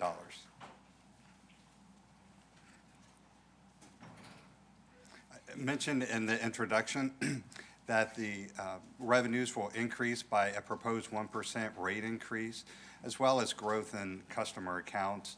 The major cost drivers in this fund, the increase in personnel costs are $78,000. And on the operating side, the solid waste residential contract will increase by $263,000, and the recycling services contract will increase by $59,000. This provides a resource recovery rate history, so you can see the adjustments that have been made over the years. In the current year, fiscal year 25, the actual increase was just a 1%. The reason that the percents are higher there is it was also the same year that the mattress removal program was implemented, and $1 was added, a monthly fee of $1 was added to the account, so that's why it shows higher than just 1%. But as you can see, for fiscal year 26, the proposed increase is 1%. And that concludes the presentation. All right, I will open the public hearing. This is on item 22, resource recovery. No one had signed up previously. Anyone in the audience? Anyone in the lobby? Seeing no one rushing to the podium with the microphone, I will close the public hearing and await a motion. Motion by Ms. Rodriguez, seconded by Mr. Mendoza. Are there any questions on this one? Mr. Gonzalez. Thank you, Mayor. I do have a question. Now, they're charging $1 more per the mattresses on, okay. We also talked about doing some extra, well, I brought it up time back, where we can take trash to the dump site. Did you ever get a result or an answer on that, Stephanie? Greg Hart, Director of Neighborhood Enhancement. Councilmember Gonzalez, we are looking at that. We have talked to TDS. We've also talked to Austin because they have a similar program. Of course, they own their own trash service. So we're trying to get good numbers and facts for you. We haven't got there yet. Okay, well, thank you. I just thought I'd bring it up. Are there any other questions, comments, concerns, thoughts? Now would be the time. If not, push a button when you're ready to vote. The motion passes 7-0. All right, rolling on to item 23, Ms. Trevino. Receive a staff presentation, hold a public hearing to receive comments for or against ordinance 2025-39, amending the rates for the electric utility services in accordance with section 86.177 of the San Marcos City Code, including procedural provisions, and declare an effective date, and consider approval of ordinance 2025-39 on the first of 2 readings. Presentation. Yes. Looking at the electric utility fund, the total revenues for fiscal year '26 are proposed at $85.1 million. 88% of these revenues come from the electric utility bills. And on the expense side, the total expenses are $84.4 million, with 78% of that, the largest piece of that being operating expense and 12% being personnel. This next slide will show the fund overview from fiscal year '24 and where we estimate to finish fiscal year '25. The ending fund balance is estimated to be just under $33 million. And then the budgeted revenues, again, are just over $85 million. And the budgeted expenses, just over $84 million to finish at a $33.6 million. That is just shy of our days of cash on hand for this fund. The requirement is 150 days, and to be there, it would have been $34.9 million. The major cost drivers in this fund include the 3% increase in personnel costs. That'll be $280,000. There's one new position that's an electrical engineering design supervisor. The total cost of that position and associated equipment and supplies for the position is $167,000. On the operation side, the customer software for utility billing, doing that upgrade, which is that interface that customers see when they log into their account, is $235,000. There's a professional services agreement of $350,000, and as we shared in August, that particular agreement is to do a survey of the communication devices that are on the different towers to make sure that we are billing all of them appropriately, if you think of the cable company and that sort of thing. And also we have the debt service payment from the fiscal year 2026 capital improvement program. That payment will increase expenses by $326,000. Mr. Locke, I have a question on that last slide. If you could go back. Okay, so 2 questions. First one regarding the personnel and other costs, new electrical engineering design supervisor. Can y'all help me understand, because I know in other departments we've sort of asked them to manage who they hire and for what and so on and so forth, just given budgetary constraints. Is this going to save us money in the long run, meaning does this person make us less likely to go out for consultants? What are we getting out of this? And I guess the second part to that same question is supervisor. Does this position, I guess it doesn't currently exist, and are they going to have people that we're going to eventually have to fund working underneath them? So just a little help on that one. Good question. Brian McHenry, Assistant Director of Utilities for Electric. So for this electric engineering design Sir, could you get supervisor- closer to the Oh, yep, microphone? sorry. Thank you. Haven't actually been up here yet, so. Welcome. For this particular position, we're not expecting to have to hire any new designers.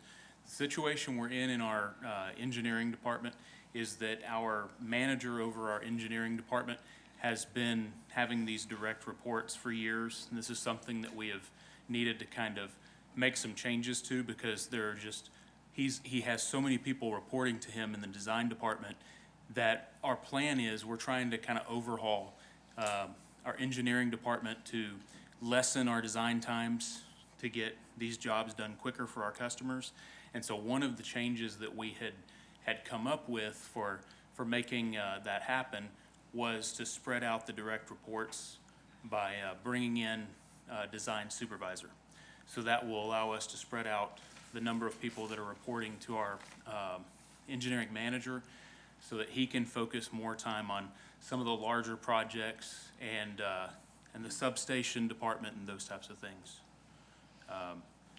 I know that was one of the questions you had. What was Yeah, it's also the consulting piece. We get a lot of flack for going out for consultants, and the question's always, can we do it in-house? And so, does the capabilities of this person mean that we can start doing things in-house, or do we even consult when it comes to designs? So that is something that over time, hopefully, we do plan on kind of decreasing some of the consultation that we do. A lot of the consultation we're doing are on larger projects. You know, obviously, the more we overhaul our design program, the more we're going to be able to decrease all of those costs over time and to increase the efficiency overall. It's not an immediate change that we're looking at, though. Yeah, I mean, it's just a large lump sum of money. And so I want to be able to justify, and we're attributing one of the reasons why we're increasing the rates as it relates to this particular area, being that that's a significant cost driver and a need. And so I need to be able to describe what that need is going to save us in the long run. So that's sort of the purposes of my questions. I guess my second question, too, regarding the debt service payment increase, are we paying towards the principal on that, or are those to account for just increases in interest rates? So this might be Yes, ma'am, that would be towards principal and interest. So it's just for the equipment that will be purchased during fiscal year '25, that new debt service comes online in fiscal year '26. So we would be making principal and interest payments towards that debt. And is some of that increase contributing, though, is a good amount of it related to increases in interest rates, given everything happening nationally? That certainly plays into it. I mean, if you go back to post-COVID, when rates were closer to 1%, and now we're paying closer to 4%, that interest rates certainly are playing into how much of that payment would be. If it were at a lower rate, it wouldn't be quite as high. Okay. Sure. Thank you.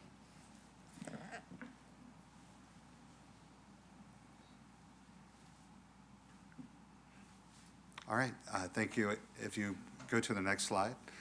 The Citizens Utility Advisory Board recommended that electric have an increase of 4.4% effective rate adjustment. And that would, in the proposed fiscal year '26 debt service coverage with that effective rate increase would give us a 1.22, which is above the legal minimum requirement of 1.2. Next slide, please. This is just I'm sorry. Hold on a second. On that percentage, Yes, if sir. someone had a bill of $300, what are we looking at? I think we're going to get to that, aren't we? Are we? Okay. There are some examples of the impact of the rate in the upcoming slides, yes, sir. All right, Yeah. thank you. Yeah, they have anticipated your question. They're just smart guys. Oh, maybe, maybe not, but we'll get yeah, it answered there's- either way. There is, yes, ma'am. In two slides, it'll show. Okay. This slide just shows that the history of the electric utility bond rating. In September of 2022, the bond was downgraded from an A- to a BBB+. And as you see on the chart to the right, that is just 2 ratings above junk grade. So that is something that we're trying to improve in the electric rating. One of the things that A couple of the things that the rating agency said was the reason for the downgrade is they felt like we needed to have a higher fund balance, which that's what we've been working towards, and that we also needed to have higher coverage ratios, which is why we shared on the prior slide that we are going to meet our coverage ratio. In September of '23, the rating agency did affirm that BBB plus rating with a stable outlook, so that was good news that there wasn't a negative outlook or anything like that. Next slide, please. So this is a slide that would address your question, Mr. Gonzalez. It shows for a residential customer what they're currently paying and what they would pay after the proposed rate adjustment. So the average payer is closer to that 1,000 kilowatt group that has a box around it. And so currently that individual would pay $120, and that would go to $126.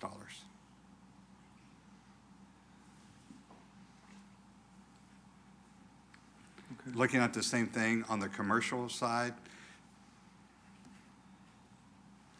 and it has the currently it's $122, and it would go to $129.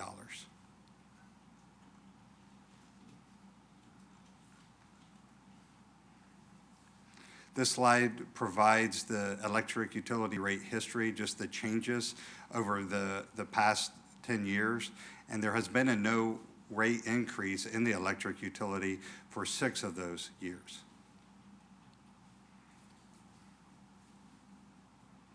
And that concludes the presentation. Okay, with that, I will open the public hearing.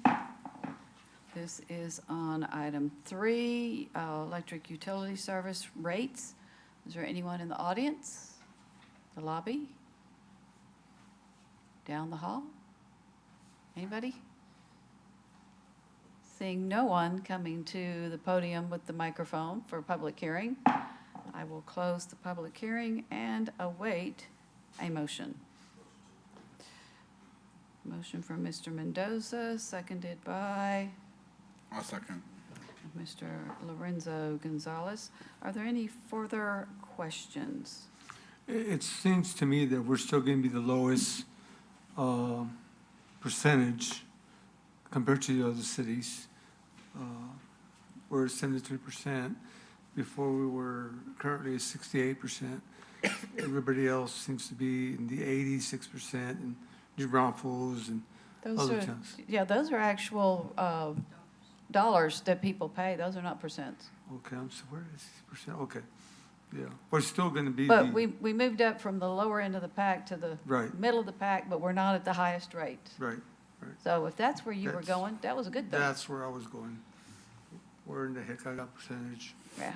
Who knows? Well, we talk about percent so much. Any other questions? Mr. Mendoza? Just thank you to the QF board for the months that they went through this. Very appreciative of their long conversations that they've had, and just thank you guys. Thank you all to the Citizens Utility Advisory Board. They work very hard, make some hard decisions on our behalf, so we appreciate that. Anything Yeah. else? Electric utility rates. Not to belabor the point, I just want us to get the best bang for our buck for that position, genuinely. That's it. So. Let's vote.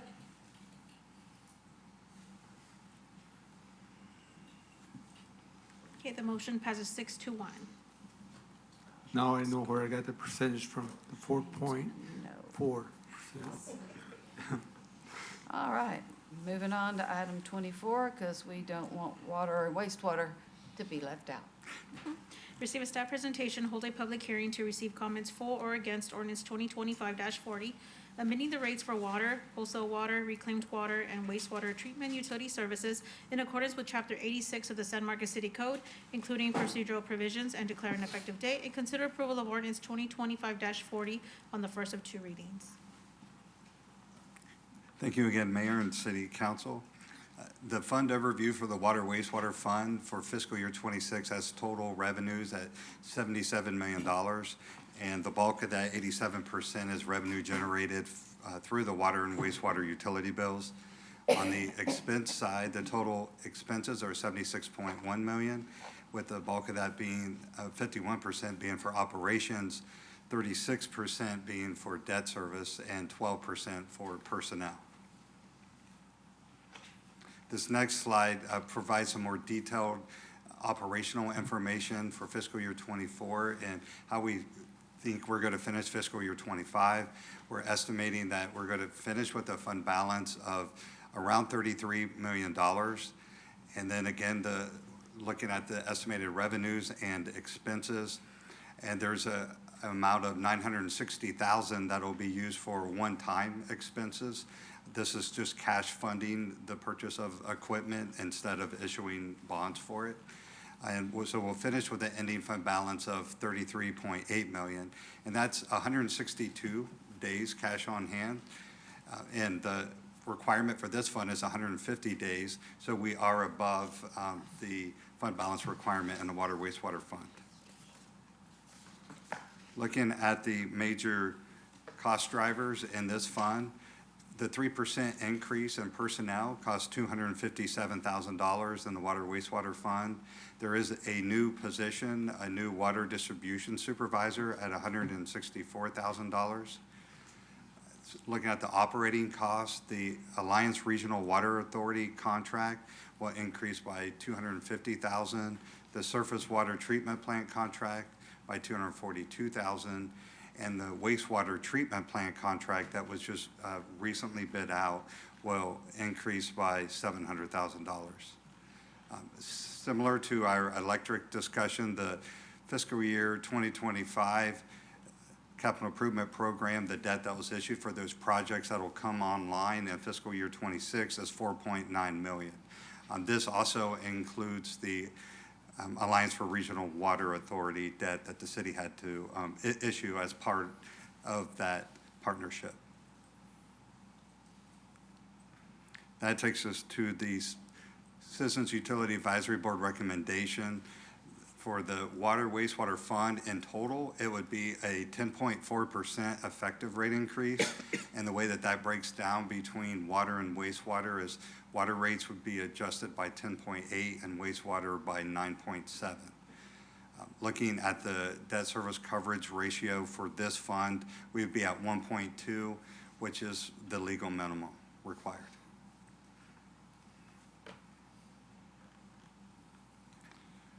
In the water wastewater fund in July of 2023, our bond rating was upgraded from a AA- to a AA, which is a really strong rating. It's the same rating that the city has with its tax pledge, and that was affirmed in April of 2025. This next slide shows the rate comparison for a residential customer using 5,000 gallons.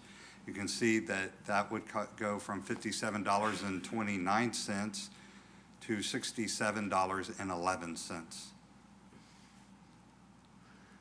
I'm sorry, if we could go back to that slide, that was for sewer. Water is to the left of that. I should have went to the total to the right. So the current for water and sewer both is $111, and the proposed would be $127.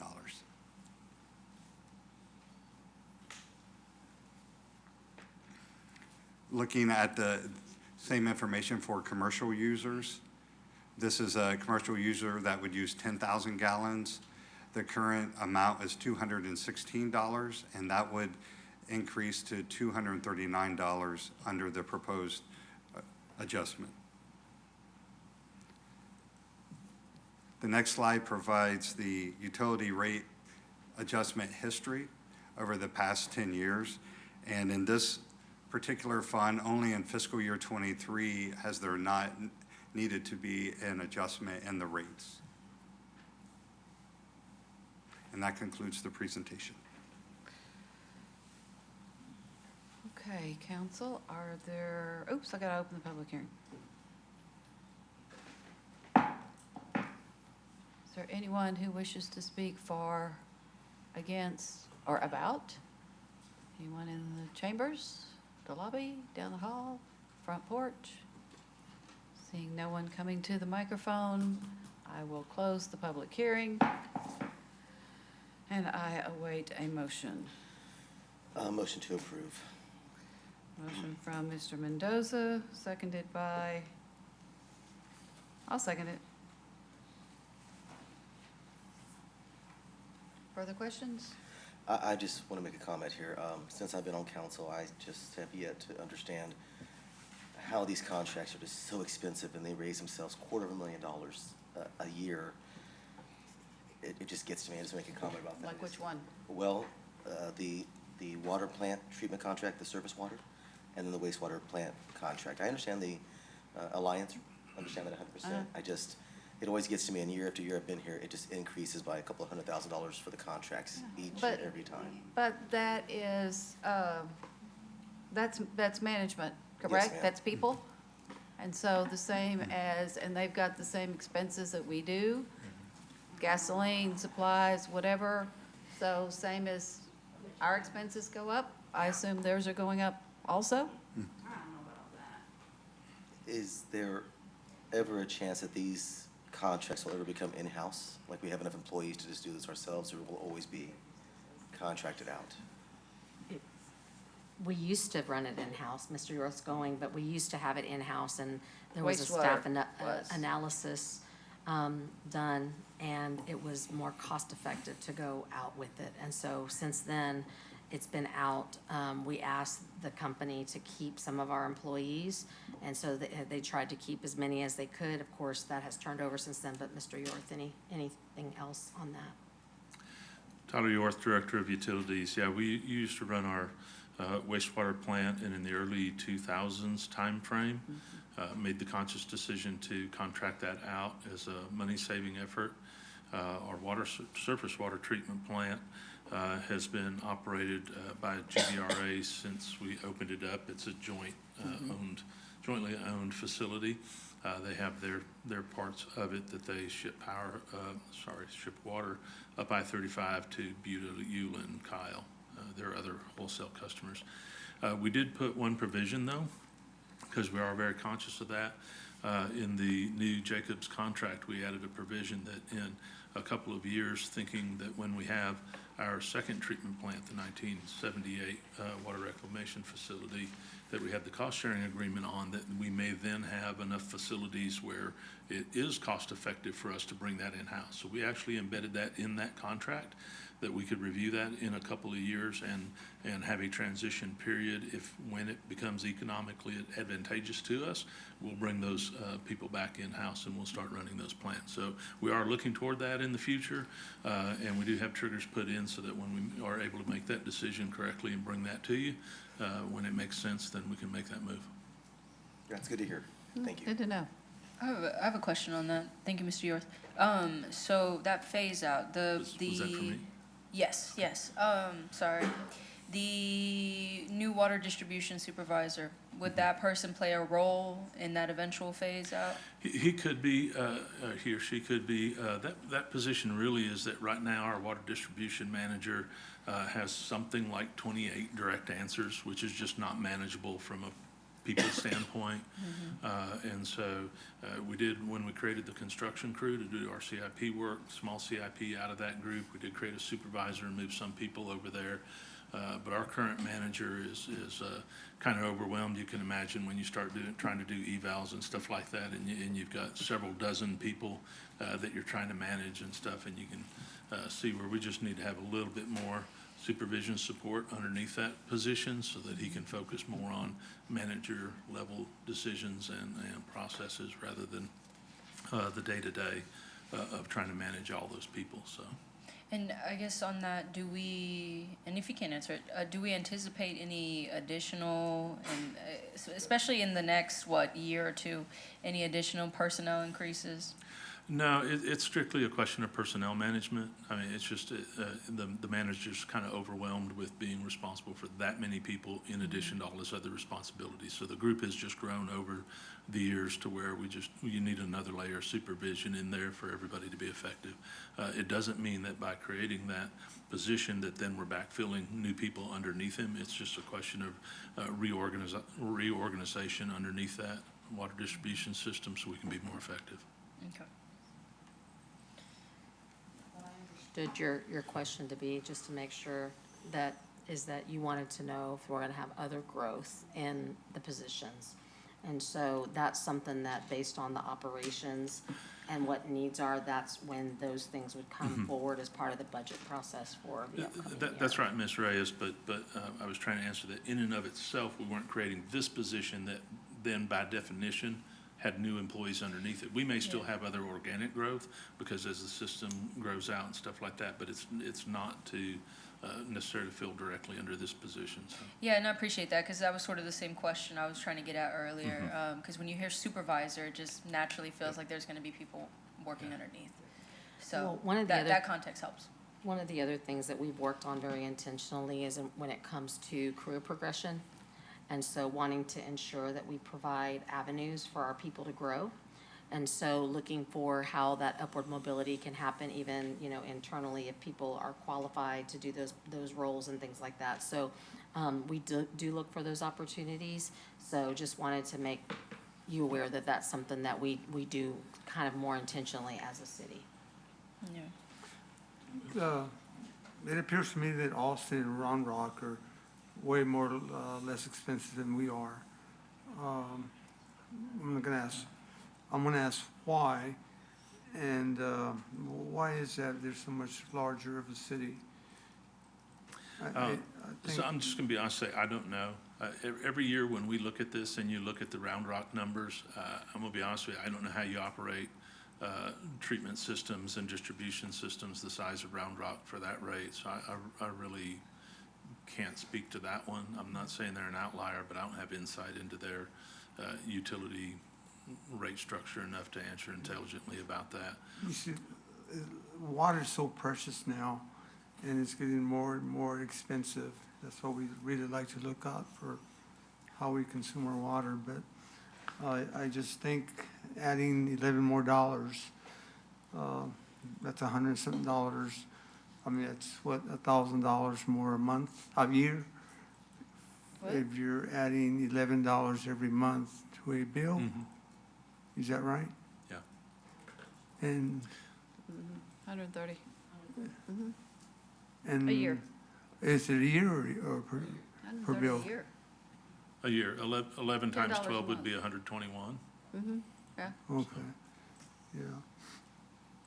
Then if you break it down per month, how much is it?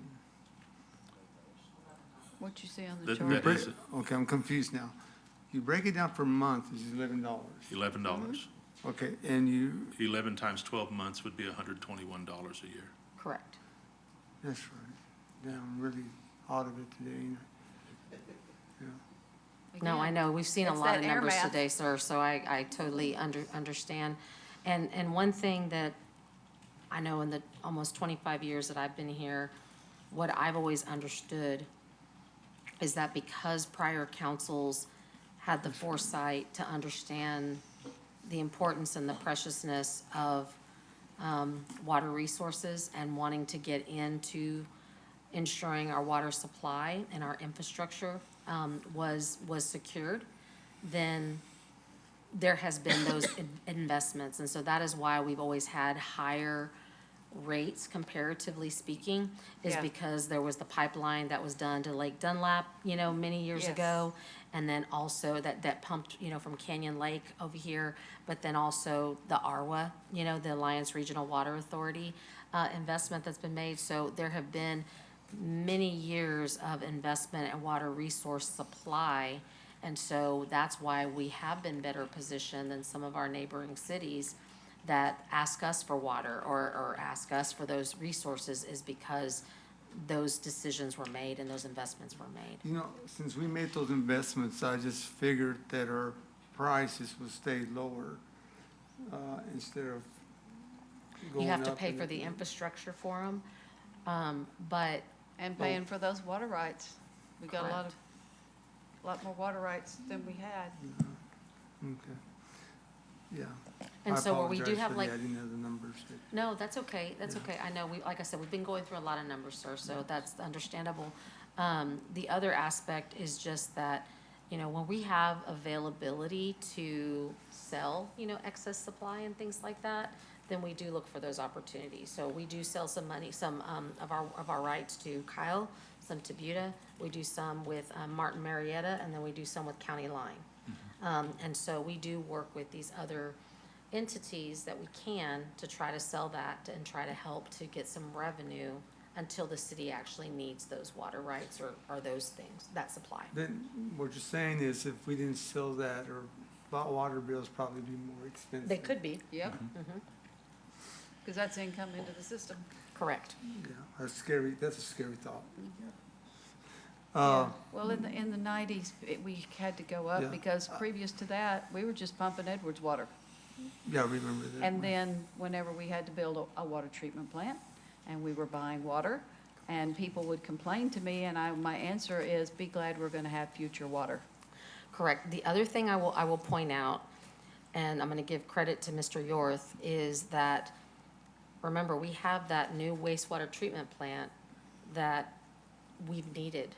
And instead of us bearing the cost of that by ourselves, we went to the private market and said, can you partner with us to build this second treatment plant on the east side, which not only helped to offset the costs that the community and the ratepayers would have to pay, but also securing the environment to make sure that we weren't getting package plants. Because additional package plants would have been built in these areas. So I just want to name that has been a very intentional effort, and Mr. Yorth has been responsible for really primarily he and our legal department in working through getting those agreements through. So just wanted to mention that as well. One last question. What percentage of water are we selling to surrounding cities? What percentage water are we selling? So we have an emergency interconnect agreement with the City of Kyle. We sell to them. We have a 1.25 million gallon a day contract with County Line, where they pay us a minimum 50% of that contract. They pay us whether they take the water or not. Okay, I like that. We have, all of our wholesale water agreements, we require a 50% take or pay so that they can't occupy that water capacity and then us not receive a benefit from it. With County Line, we also have a short-term Edwards Aquifer transfer rights, and again, they pay 50% upfront of that. So we have County Line is Edwards and wholesale treated. Kyle is treated. Buda was treated. I think there's that. And then, of course, there's the reclaimed agreements that we have as well. And we're in negotiation with a couple of those same entities now to extend that out. Some of our interconnections that we signed in early '24 ran through calendar '26. And they've approached us to see if we could extend that a couple more years. So we're looking at that, trying to balance that. When do we have the next tranche of Alliance water come on versus how much do we need? And so we do have an opportunity to sell some more water that way. So we're looking at all those avenues. I guess when we buy our water from, they're doing the same thing to us, making us pay for so much, use it or not use it. Well, no, because with our Alliance water, for example, we're whatever that number is, $125 million in debt that we've accumulated over the years. We're making those debt payments and our fixed system payments. We're making those whether we take a single gallon or not, or all of it. Okay. Same thing with Canyon Lake. We purchased that water. So it's now there's variable costs that on top of it that the more you use has a different out. But it's not the same 50% take or pay like what we demand from our wholesale customers. It's good information to have. When we went through this drought here recently, were we in danger by Canyon Lake any way whatsoever of not getting the water? No, Canyon Lake went to their highest stage that they went to earlier this year was stage 4. Of course, nobody wanted the July 4th floods, but that added 25 feet to the lake level, and so they're back down to a stage 1 now. Our Edwards Aquifer, we entered the year expecting that we could be in either most or all of the calendar year in a stage 5, Edwards stage 5. There were times that it went down to stage 3 for extended periods, so we're in pretty good shape with our allocation there. We just reviewed that a couple of weeks ago, so we could set our usage schedule for the rest of the year. So we're in good shape on Canyon, we're in good shape on Edwards. And of course, we're now receiving all of our share of Alliance water too. Last question. At what stage we don't get water from Canyon Lake? We'll always get some water from Canyon Lake. It's a tiered structure. It's not unlike Edwards water, where depending on what the lake level is, you have to adjust your usage accordingly. But we calculate that, and when we do our water use projections and capacity projections, and we take that to our GBRA run, they're running our plant, and we, have them run according to what we think that we're going to have, and using those drought restriction stages is in that calc. Yeah, it's just that we had a lot of citizens' concerns when all that drought was getting pretty bad. It was a significant drought. By the way, we're not out of it. Canyon Lake is unique because they picked up all the floodwaters. Yes. Edwards Aquifer didn't receive that same benefit, so you can see that they're not very far away from stage 5, probably this week, maybe next week, drop into stage 5 as they go below 625 feet above sea level. So we'll go back to stage 5, and if we don't see fall rains, probably stay in stage 5 the rest of the year. But again, we take that into account when we allocate to our distribution system how we can use our water. Thank you very much. The information you have given me has been very, very helpful. Thanks, sir. September is historically our highest rainfall month, so keeping fingers crossed. Someone over here has a Thank you. question? Ms. Rodriguez? Yes, ma'am, thank you. Last question, I looked at the letter from QAB that sort of detailed all of what went on in their conversation and the reasons for the proposed rate increases. One of the things that was mentioned in this letter that I didn't see in the presentation was the creation of a community benefit, or let me see, community benefit fee. Mm-hmm. What does that entail? You want this one? The community benefit fee, we've talked to you guys the last couple of budget seasons about creating that community benefit fee.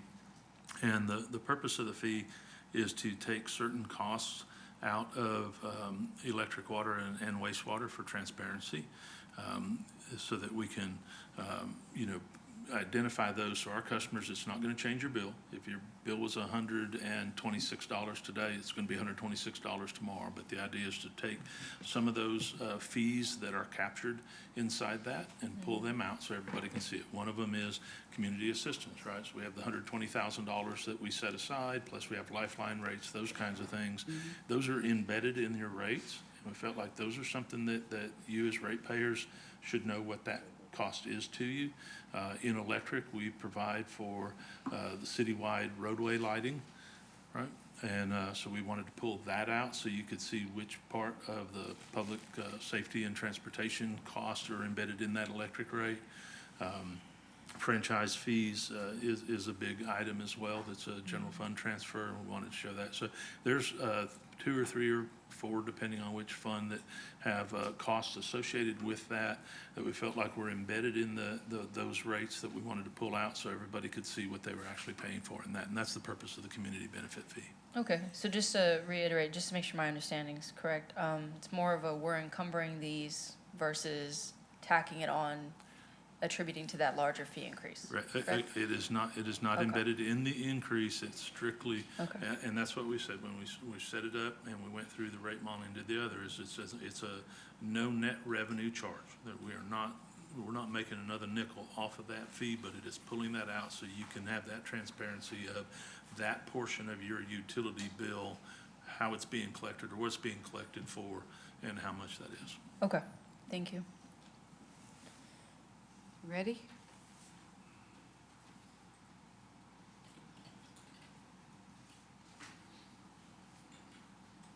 Okay, the motion passes 4-2 with 1 absent.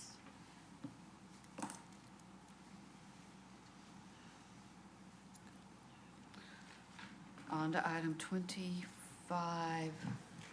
Thank you all. Mayor and can I just really, really quickly, I just Jump in want to, there. I know we're not done with the budget, but I do want to say that I really want to thank Mr. Locke Ms. Patek. They have done an amazing job to get us to this point. And I also want to thank mayor and council, because I know that these are not very easy decisions to make. They're very difficult decisions. And so we really appreciate y'all listening, working with us, and helping to provide clear direction so that we could bring back a budget that is reflective of what your goals and priorities are. So thank you. And Yeah. Thank you all.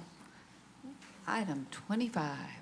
Receive a staff presentation, hold a public hearing to receive comments for or against ordinance 2025-41, amending the official zoning map of the city by rezoning approximately 0.77 acres of land located on 906 Chestnut Street from mixed-use district to character district 4, or subject to consent of the owner or another less intense zoning district classification, including procedural provisions, and declare an effective date and consider approval of ordinance 2025-41 on the first of two readings.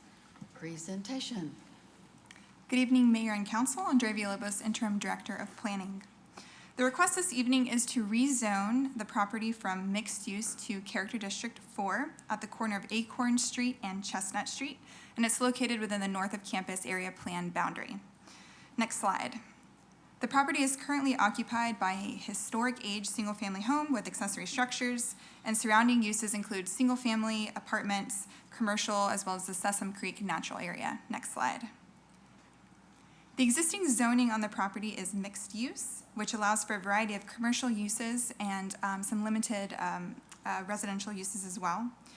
The applicant is proposing to rezone the property to Character District 4, which similarly allows for a mix of residential uses and some limited commercial. Next slide. The property is designated as mixed-use low on the comprehensive plan and is characterized as a place that is walkable in or near neighborhoods and provides residents access to services. Table 4.1 on the next slide indicates that Character District 4 is consistent with the mixed-use low place type. Next slide, the Character District 4 district allows for a variety of different uses, including townhomes, courtyard housing, apartments, and some neighborhood shopfront as well. The applicant has indicated they are currently proposing a small multifamily use. However, the final plans have not yet been decided upon. On the next slide, you'll notice that the property is not located in the floodplain. It is located in the Edwards Aquifer Transition Zone. On the next slide, you'll see that the site is well served by existing utilities and transportation network.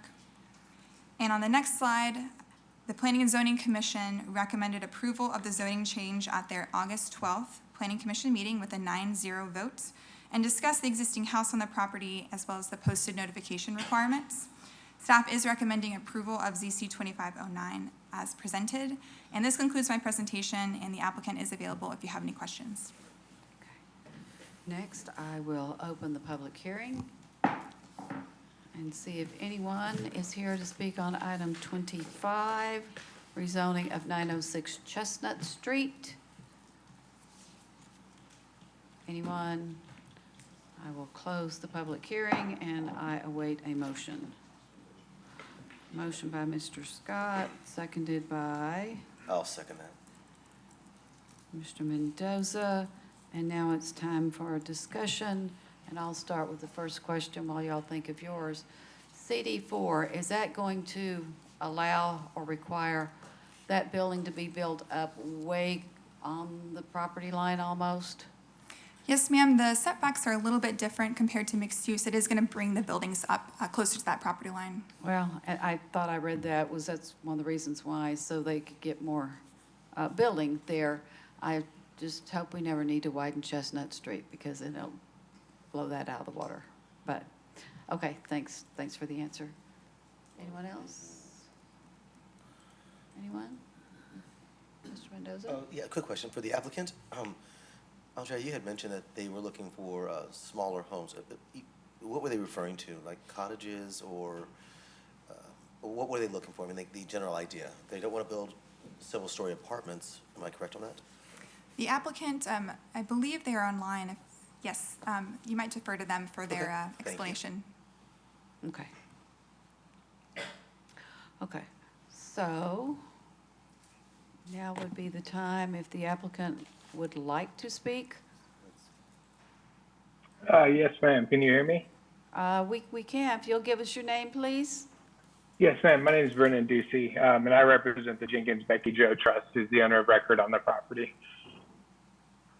And just to answer your question, sir, so we don't have a set, necessary as far as the plan of what we'd like to do.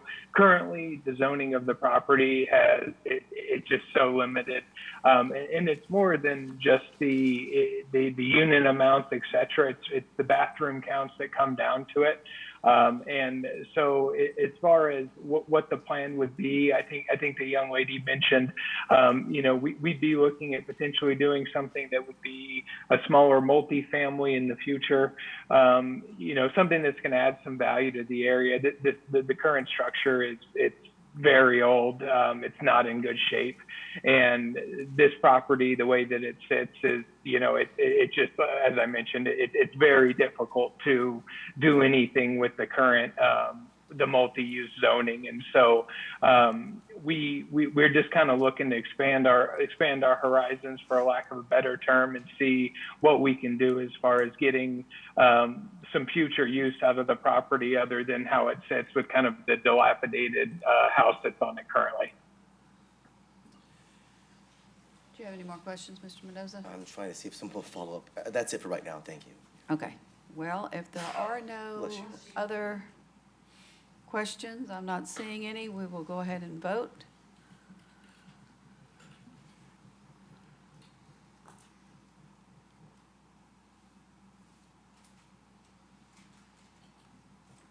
Okay, the motion passes 7-0. Okay, and on to item 26.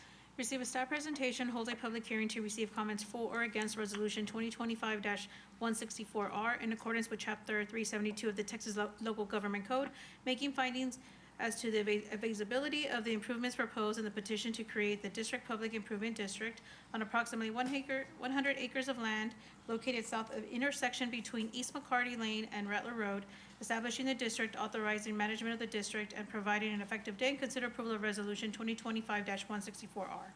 Presentation. Andrea Villalobos, Interim Director of Planning. The subject property is approximately 100 acres, and the applicant has submitted a petition for the creation of a Public Improvement District, or PID, for a mixed-use development including indoor and outdoor recreation. The applicant has also submitted a few associated applications that are currently under review, including a zoning change application from Character District 4 to Character District 5, and the council has approved that on first reading. The applicant has also submitted a 380 economic incentive agreement that's currently under review. And at the August 5th council meeting, council provided direction to staff to place this resolution and public hearing on tonight's agenda. Next slide, this is a quick summary of the PID terms. The maximum indebtedness of this PID is $60 million, or if certain provisions of the Chapter 380 agreement are not met, the maximum indebtedness would be $80 million. Maximum indebtedness means that there will not be bonds outstanding on this PID in excess of that amount. The type of improvements that are covered are mainly infrastructure allowed by law and are consistent with many of the other PIDs that we have in the city. And as a reminder, the bonds are repaid by the future landowners within the PID, and this is not part of our tax rate. It's an additional assessment that is on each parcel within the PID. And construction bonds would be used for this PID as well. Next slide. Staff is recommending approval of this PID. This concludes my presentation, and the applicant is available if you have any additional questions. Furthermore, Finance Director John Locke and our PID consultant Bart Fowler are also here as resources for you. Okay. Thank you. With that, I will open the public hearing on item 26. Is there anyone in chambers? Online? Was anyone signed up for this one? William Little. Okay, I was thinking so.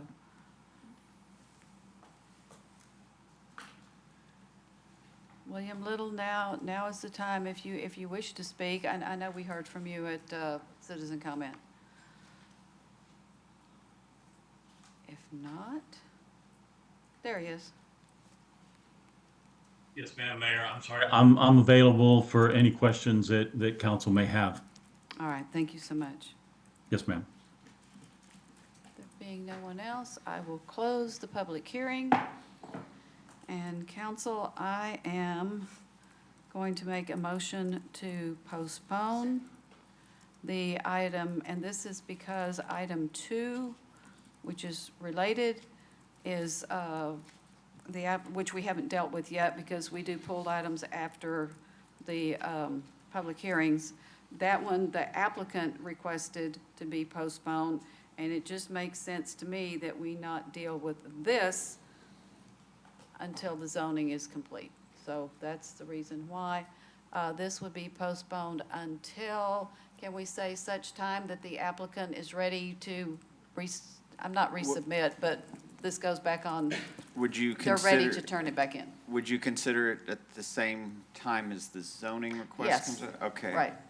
So whenever that comes in, and can we just let that be driven by when the applicant's ready to come back? Is that okay, Ms. Villalobos? City Attorney, Joe Pantone, Assistant City Manager. Yeah. I just want to confirm that it's not a requirement that they align them.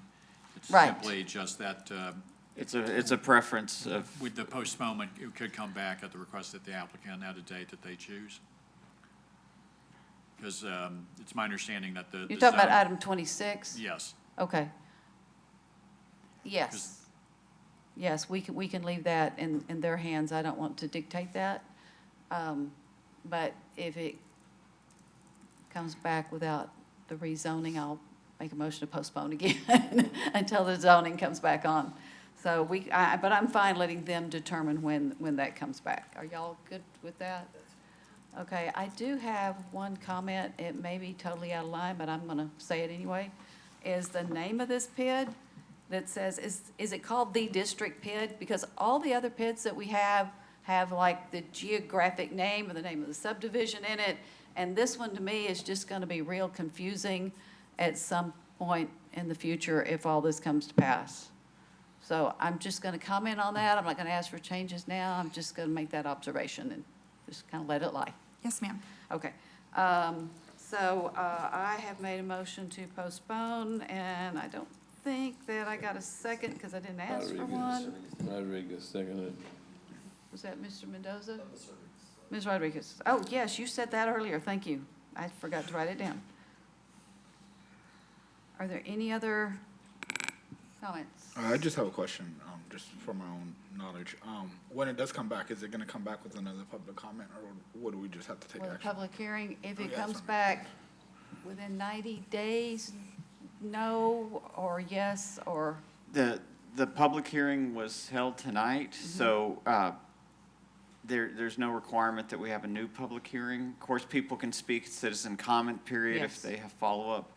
And yes, if it goes a certain amount of time, we might have to consider a new public hearing, but that's, but right staff now, will it does take not care of that. require one.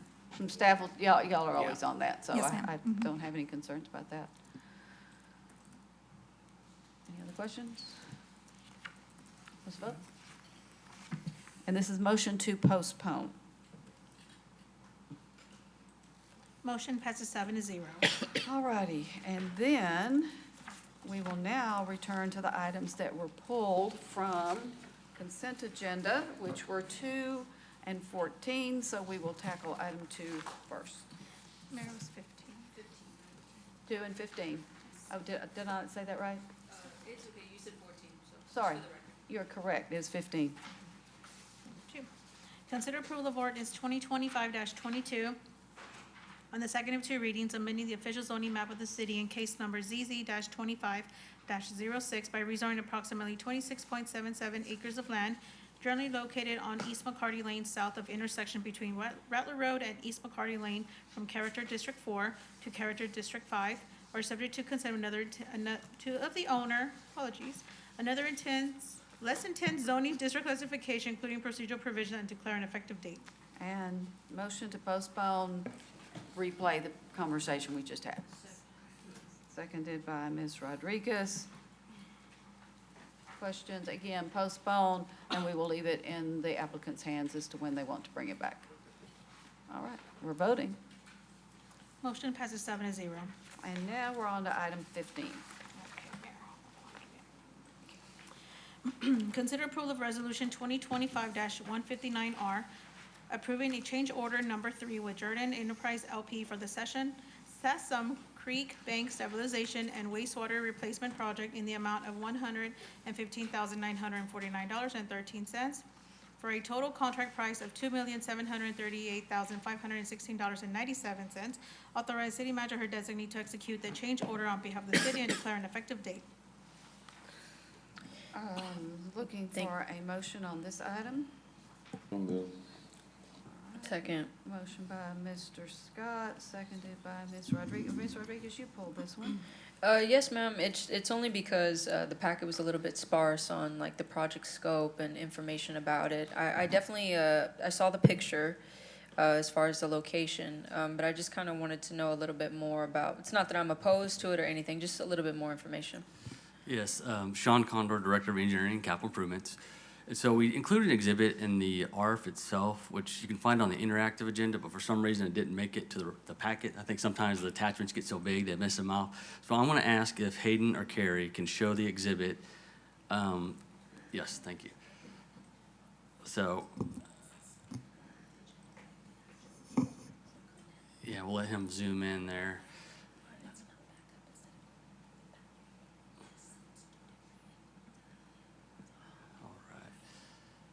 Okay, and so whenever, if you're coming, just to give you an idea where this location is, so you come from Hopkins at the library, and you cross the railroad tracks, right? Mm-hmm. You'll see that, you look to your right and see that, that channel with a bunch of rocks, if you will, framed a U shape, right? So that channel runs behind those homes in Riverside, and it outfalls right there at the San Marcos River. That was put in maybe 15, 20 years ago, something like that. And so what's happened is when that design was initially done, they built these blockouts where they left a part lower than the rest. So if you can imagine, you're walking down the channel, you look to your left, it's like this, all of a sudden it drops down like this, and then back up. And they did that because there's a low spot in the area, and they wanted the water to get in that channel. But what's happening is when the channel fills up, water gets in that thing, and then it can't get back in the channel because other rocks are preventing it from coming in. And so what we're going to do with this project is we're going to take that notch and fill it in so the water can't get out. And to keep that water that's coming from off-site, we're going to fill it back up so it falls over into the creek culvert. And then at the bottom, it's also eroding out right before it hits the San Marcos River. So we're going to extend that channel a little, like another 20 feet or so, and then backfill behind it again so that when water does come from off-site, it falls into the channel. And so I'm going to blame IT here, but a PDF Exchange and Adobe Professional don't like each other. And the exhibit I'm looking at has, because I have PDF Exchange, has nice pretty colors. This does not have the nice pretty colors. So I don't know what's going on there, but it shows exactly where we're going to extend the channel. We're going to fill it in the channel and put the backfill in. And so on this particular project, we met with our operations folks and said, hey, can you guys do this? It's really, we're not going to get good bids if we go out and bid this. It's just too much for them to chew off. And so actually what we're going to do is we're going to field engineer this solution in the field. Instead of preparing a traditional set of plans and design bid build, we've got an engineer on staff with over 30 years of experience, 23 years of experience. He does this stuff. He's going out there and kind of manage the contractor to keep the costs down. And the fact that we got Jordan working on Sessom Creek, this is their bread and butter.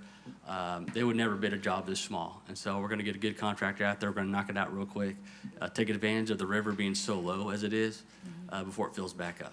So. I like to hear that. And then as far as construction, I saw it's 4 to 5 weeks. Yeah. So we're going to follow like the general business hours. Yep. Okay. So actually, we send a letter to all the residents that front it, and we kind of said, hey, construction's expected to start September 8th, assuming it gets approved tonight. So this contractor, he's ready to go. Okay. It should be done no later than October 13th, Monday through Friday, 7 a.m. to 6 p.m. Of course, we always put a lot of contingency in our schedule, so I fully expect we'll be done way before October 13th. Okay, thank you.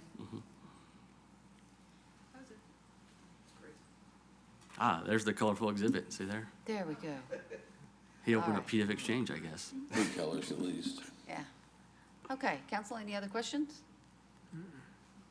We will vote.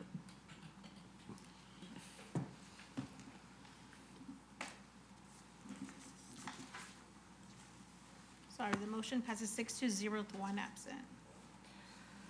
Okay. That takes us to item 27, correct, Mr. Vino? Yes, ma'am. Okay. Consider approval of second of a second supplemental ordinance to the master ordinance establishing the City of San Marcos, Texas Water Works and Wastewater System Revenue Financing Program, authorizing the issuance of approximately $1 million of the city's water and wastewater system revenue bonds. Okay, this one, I'm looking for a motion and a second. Second. Motion from Ms. Rodriguez, seconded by Mr. Mendoza. Presentation, or are we just ready to roll? I'm here to answer any questions. There is no presentation. I could provide some background if City Council wished. But I think what was in the packet was pretty darn good, Well, so I think Well, we're, just maybe for the public, that little background information that was given on the general overview, I think would be appreciative. Yeah, in November of 2024, City Council authorized an application to be filed with the Texas Water Development Board for financial assistance in the amount of $1 million to provide for planning and design services related to the FM 1978 Water Reclamation Facility project. The other benefit of submitting for this is it'll help the city in the future with when we enter the construction phase on grants and loans, for the construction phase of the project. So this is just $1 million that is going to help in the planning phase of the project. Thank you. money coming in. Any other questions? Thank you for that. Thank We'll vote. Motion passes 6-0 with one absent. All righty, on to item 28. Consider approval of resolution 2025-165R, approving a public transit system interlocal agreement with Capital Area Rural Transportation System, CARTS, to provide public transit service and maintenance in the San Marcos urbanized area with funding to CARTS in the amount of $2,382,246, of which $621,414 is to be paid by the city and the balance to be paid from federal and state sources. Authorize city manager or her designee to execute the agreement on behalf of the city and declare an effective date. Okay, looking for a motion on this one. Motion to approve. Motion from Mr. Mendoza, seconded by Ms. Rodriguez. Here to answer questions? Yes, yes, ma'am. Council, do you have any questions? Yes, ma'am, but I cannot find in my notes, so this is my fault. I thought I saw when reading this part of the packet, there was a change in the hours of service. It's the hourly rate of what they charge us. So it's an increase just due to inflation. It's a 4.7 increase from last year. But from 24 to 25, we did not have an increase. So from 25 to 26, they just had to increase the cost due to cost of everything. Okay. I know I read something related to carts as far as we were operating from 7 a.m. or 8 a.m. I might be wrong on that, and we're taking away an hour. Did we handle something? There was something that looked like that. You know what it's from? It's from when the ADA paratransit plan that we did earlier. That's it. Because I should have asked that question then, because the question was definitely going to be what the reason for the change in operation hours was. Yes, ma'am. I can add clarification, I hope. So that's just, that plan was adopted with our hours before COVID. During COVID, we did reduce our hours to run to 7 p.m. and we just haven't increased back up to that pre-COVID hourly. Okay, so now we're from what time to what time? We start at 7 to 6. 7 to 6? Yes. Okay. And I know that obviously with the whole, what were those scooters? Spin scooters. Yeah, and when we were talking about that, and Sam, I hope I'm not steering away, but it's related. We were talking about the need for after-hour transportation. Yep. So I didn't know if that route schedule was maybe due to funding constraints or those things. And I would obviously understand that. Yeah, we just didn't increase after COVID whenever we had to reduce. COVID was a big impact on transit as an industry as a whole. So we just never went back up due to funding. But that was the decrease and why you saw that in that previous document. Okay. Okay. Anything else? I just had some concern given 6 p.m. Oh, 6 PM is still kind of early for Yeah. people who are needing it a little bit later, but that makes sense. Okay, Thank you. then we'll vote.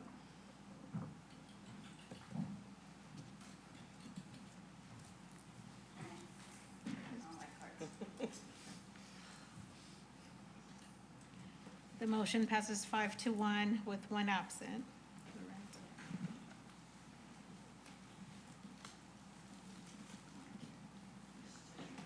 No, and Shane was out. Okay.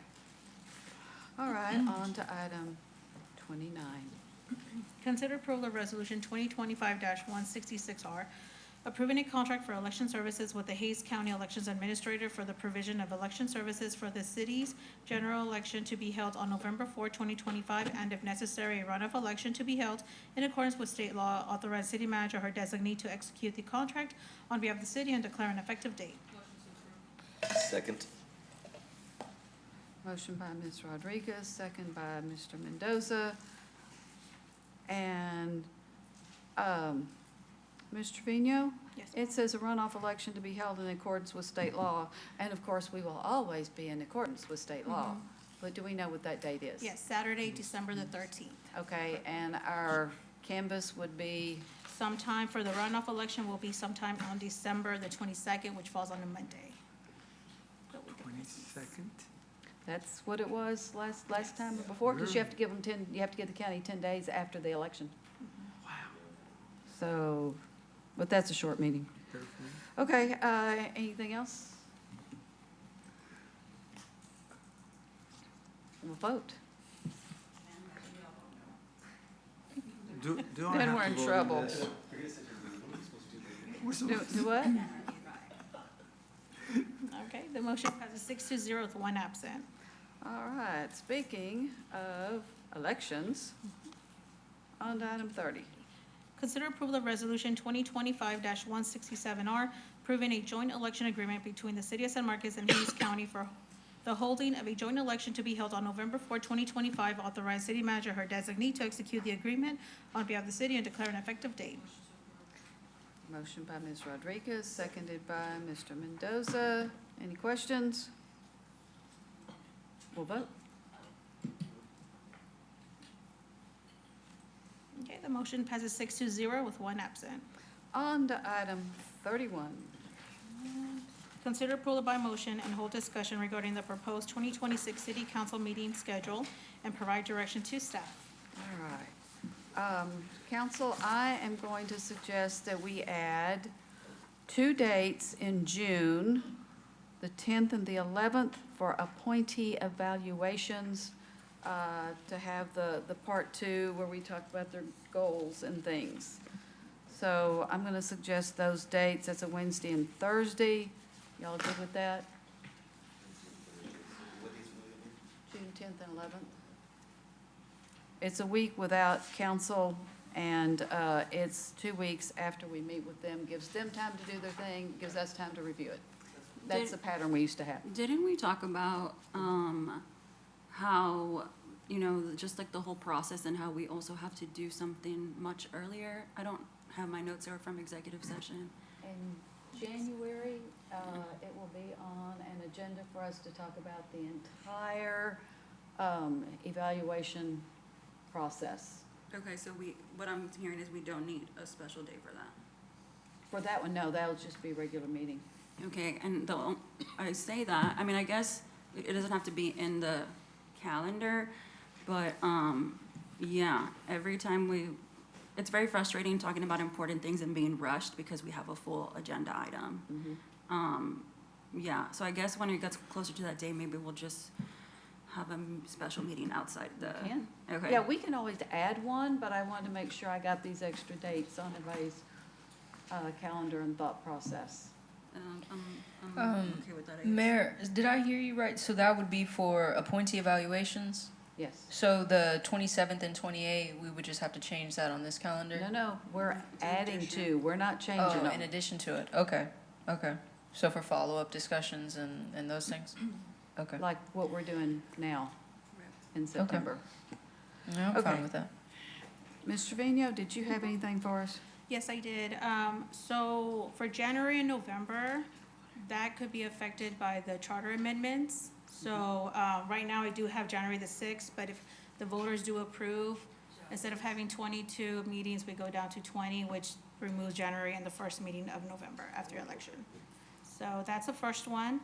The second one is spring break, which falls on March 16th through the 20th, and San Marcos CISD and Texas State are both out for spring break, and we normally don't meet on spring break, so I know on March 30th I do have it, but I would like council consensus, if possible, to have it on March the 31st, which falls on a Tuesday instead, Okay, to give staff allowable time for the message board too.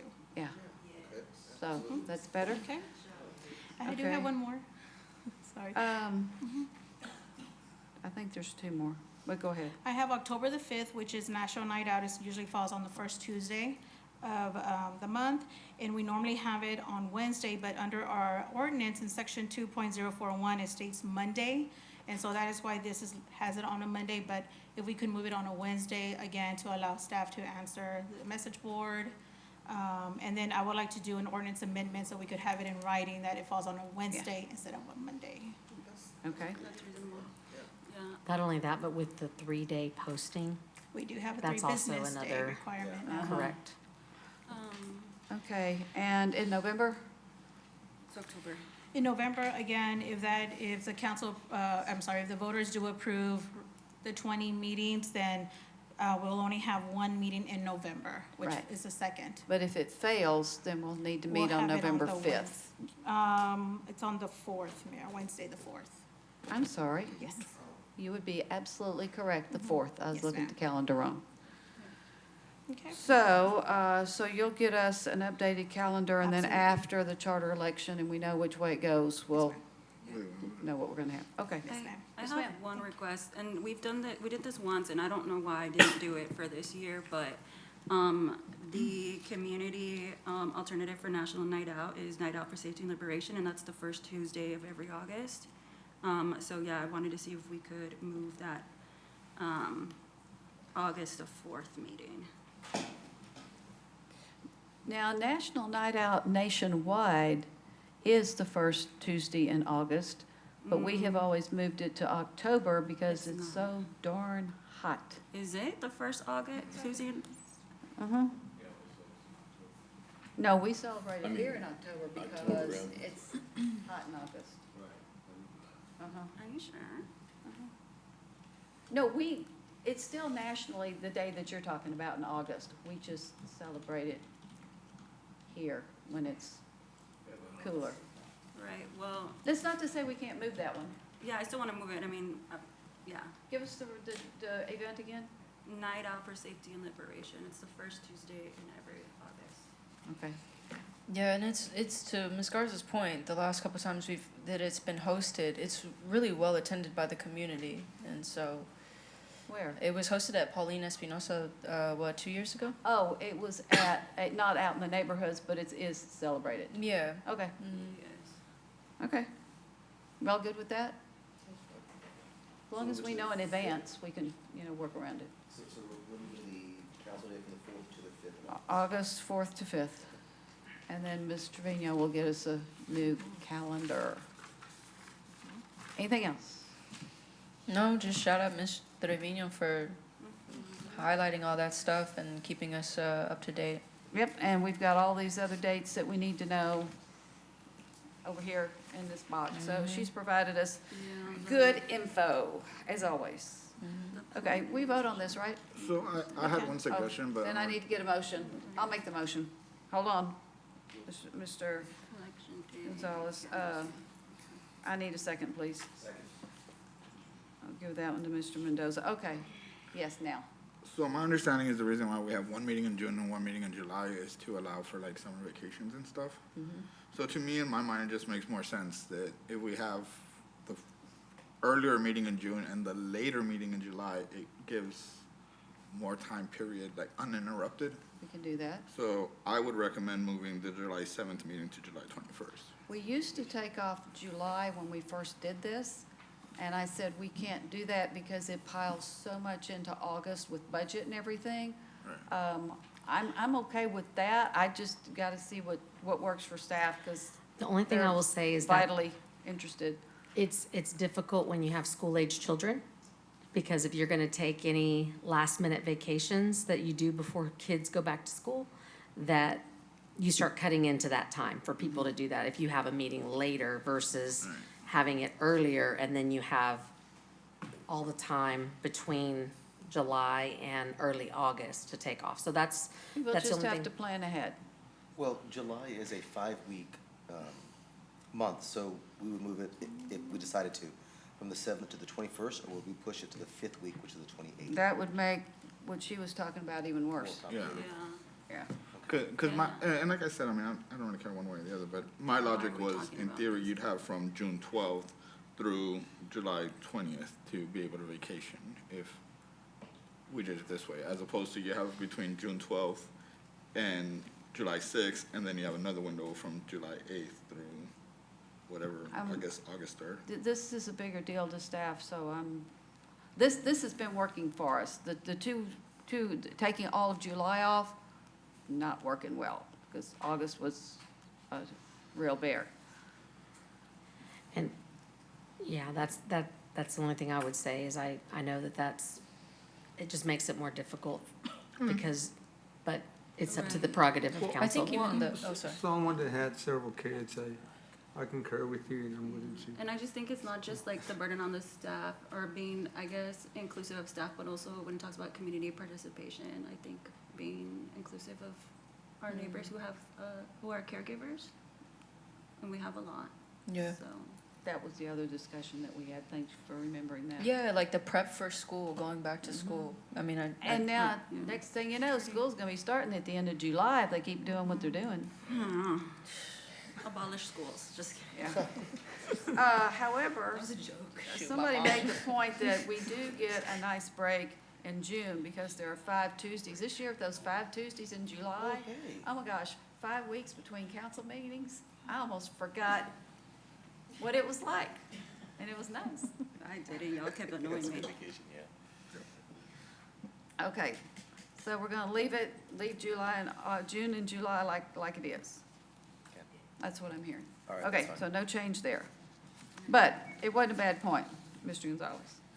Okay, and also, Mr. Trevino, if you would find out if the calendar is posted, when the runoff would be in December, and also when the canvas would be, if that is known per state law at this point in time, would you add those two Yes, for ma'am. us, please? Absolutely. Okay, thank you.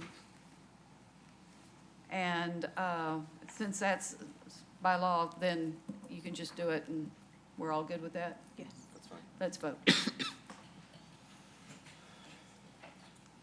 Okay, the motion passes 7-0. Okay, and you'll have that ordinance back to us. At the next meeting for the first reading.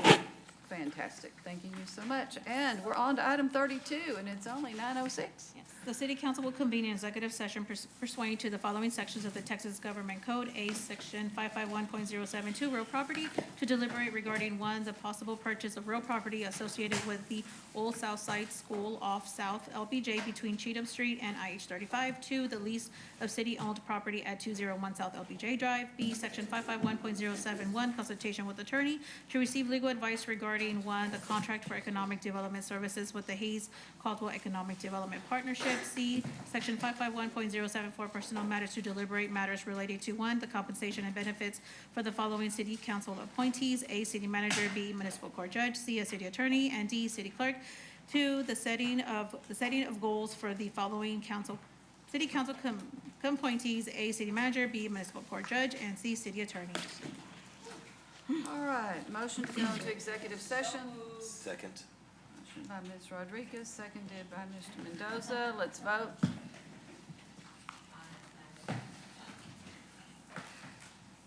Mr. Gonzalez.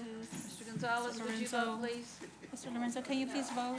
Remember, sometimes you gotta hit it twice. Thank you. So, Thank you. Motion passes 7-0. All right. We're gonna take a little bit of a break, so if y'all would take about 3 minutes. If I tell you 3, you're gonna take 10 anyway. Returned from our executive session. that we concluded at 12:23 a.m. Ms. Trevino, item 33. Consider action by motion and provide direction to staff related to the City Council's executive session deliberation under the following sections of the Texas Government Code during the City Council's work session or regular meeting, just as stated below. Can we do that, Mayor? Okay. And as read as we went into executive session under item 32. Okay, on item A, which was the possible purchase of real property associated with the old South Side School off South LBJ between Cheatham Street and IH-35. On that, just for the public's sake, as I mentioned last time, I have recused myself, not because there's direct business interest, but because of the to avoid an appearance of impropriety. Yes, she did not participate in the discussion whatsoever. Just for the motion, you should go, even leave the room on that one item, on the one item. Yeah. Well, there's no voting on this, but yes, she can be out for, Well, there's a motion for the school. oh, we do have a motion. Oh, I see. Never mind. I'm good. I'm good. Okay, on executive session item A1, regarding the possible purchase of the old South Side School property from the San Marcos Consolidated Independent School District, I move that. 1, in coordination with Hays County, city staff request an extension of time from the school district beyond September 8th, 2025, within which the city and county may develop and submit an offer to purchase the property from the district. And 2, city staff coordinate with Hays County staff to develop a joint proposal for purchase of the property, excluding Lot 2, regardless of whether an extension of time is granted by the district.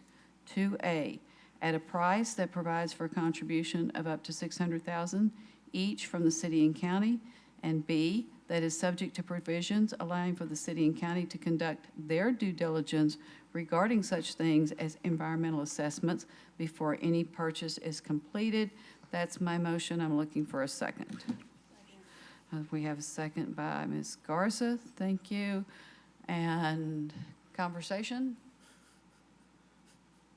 Okay. We're ready to vote, Ms. Trevino? Yes, ma'am.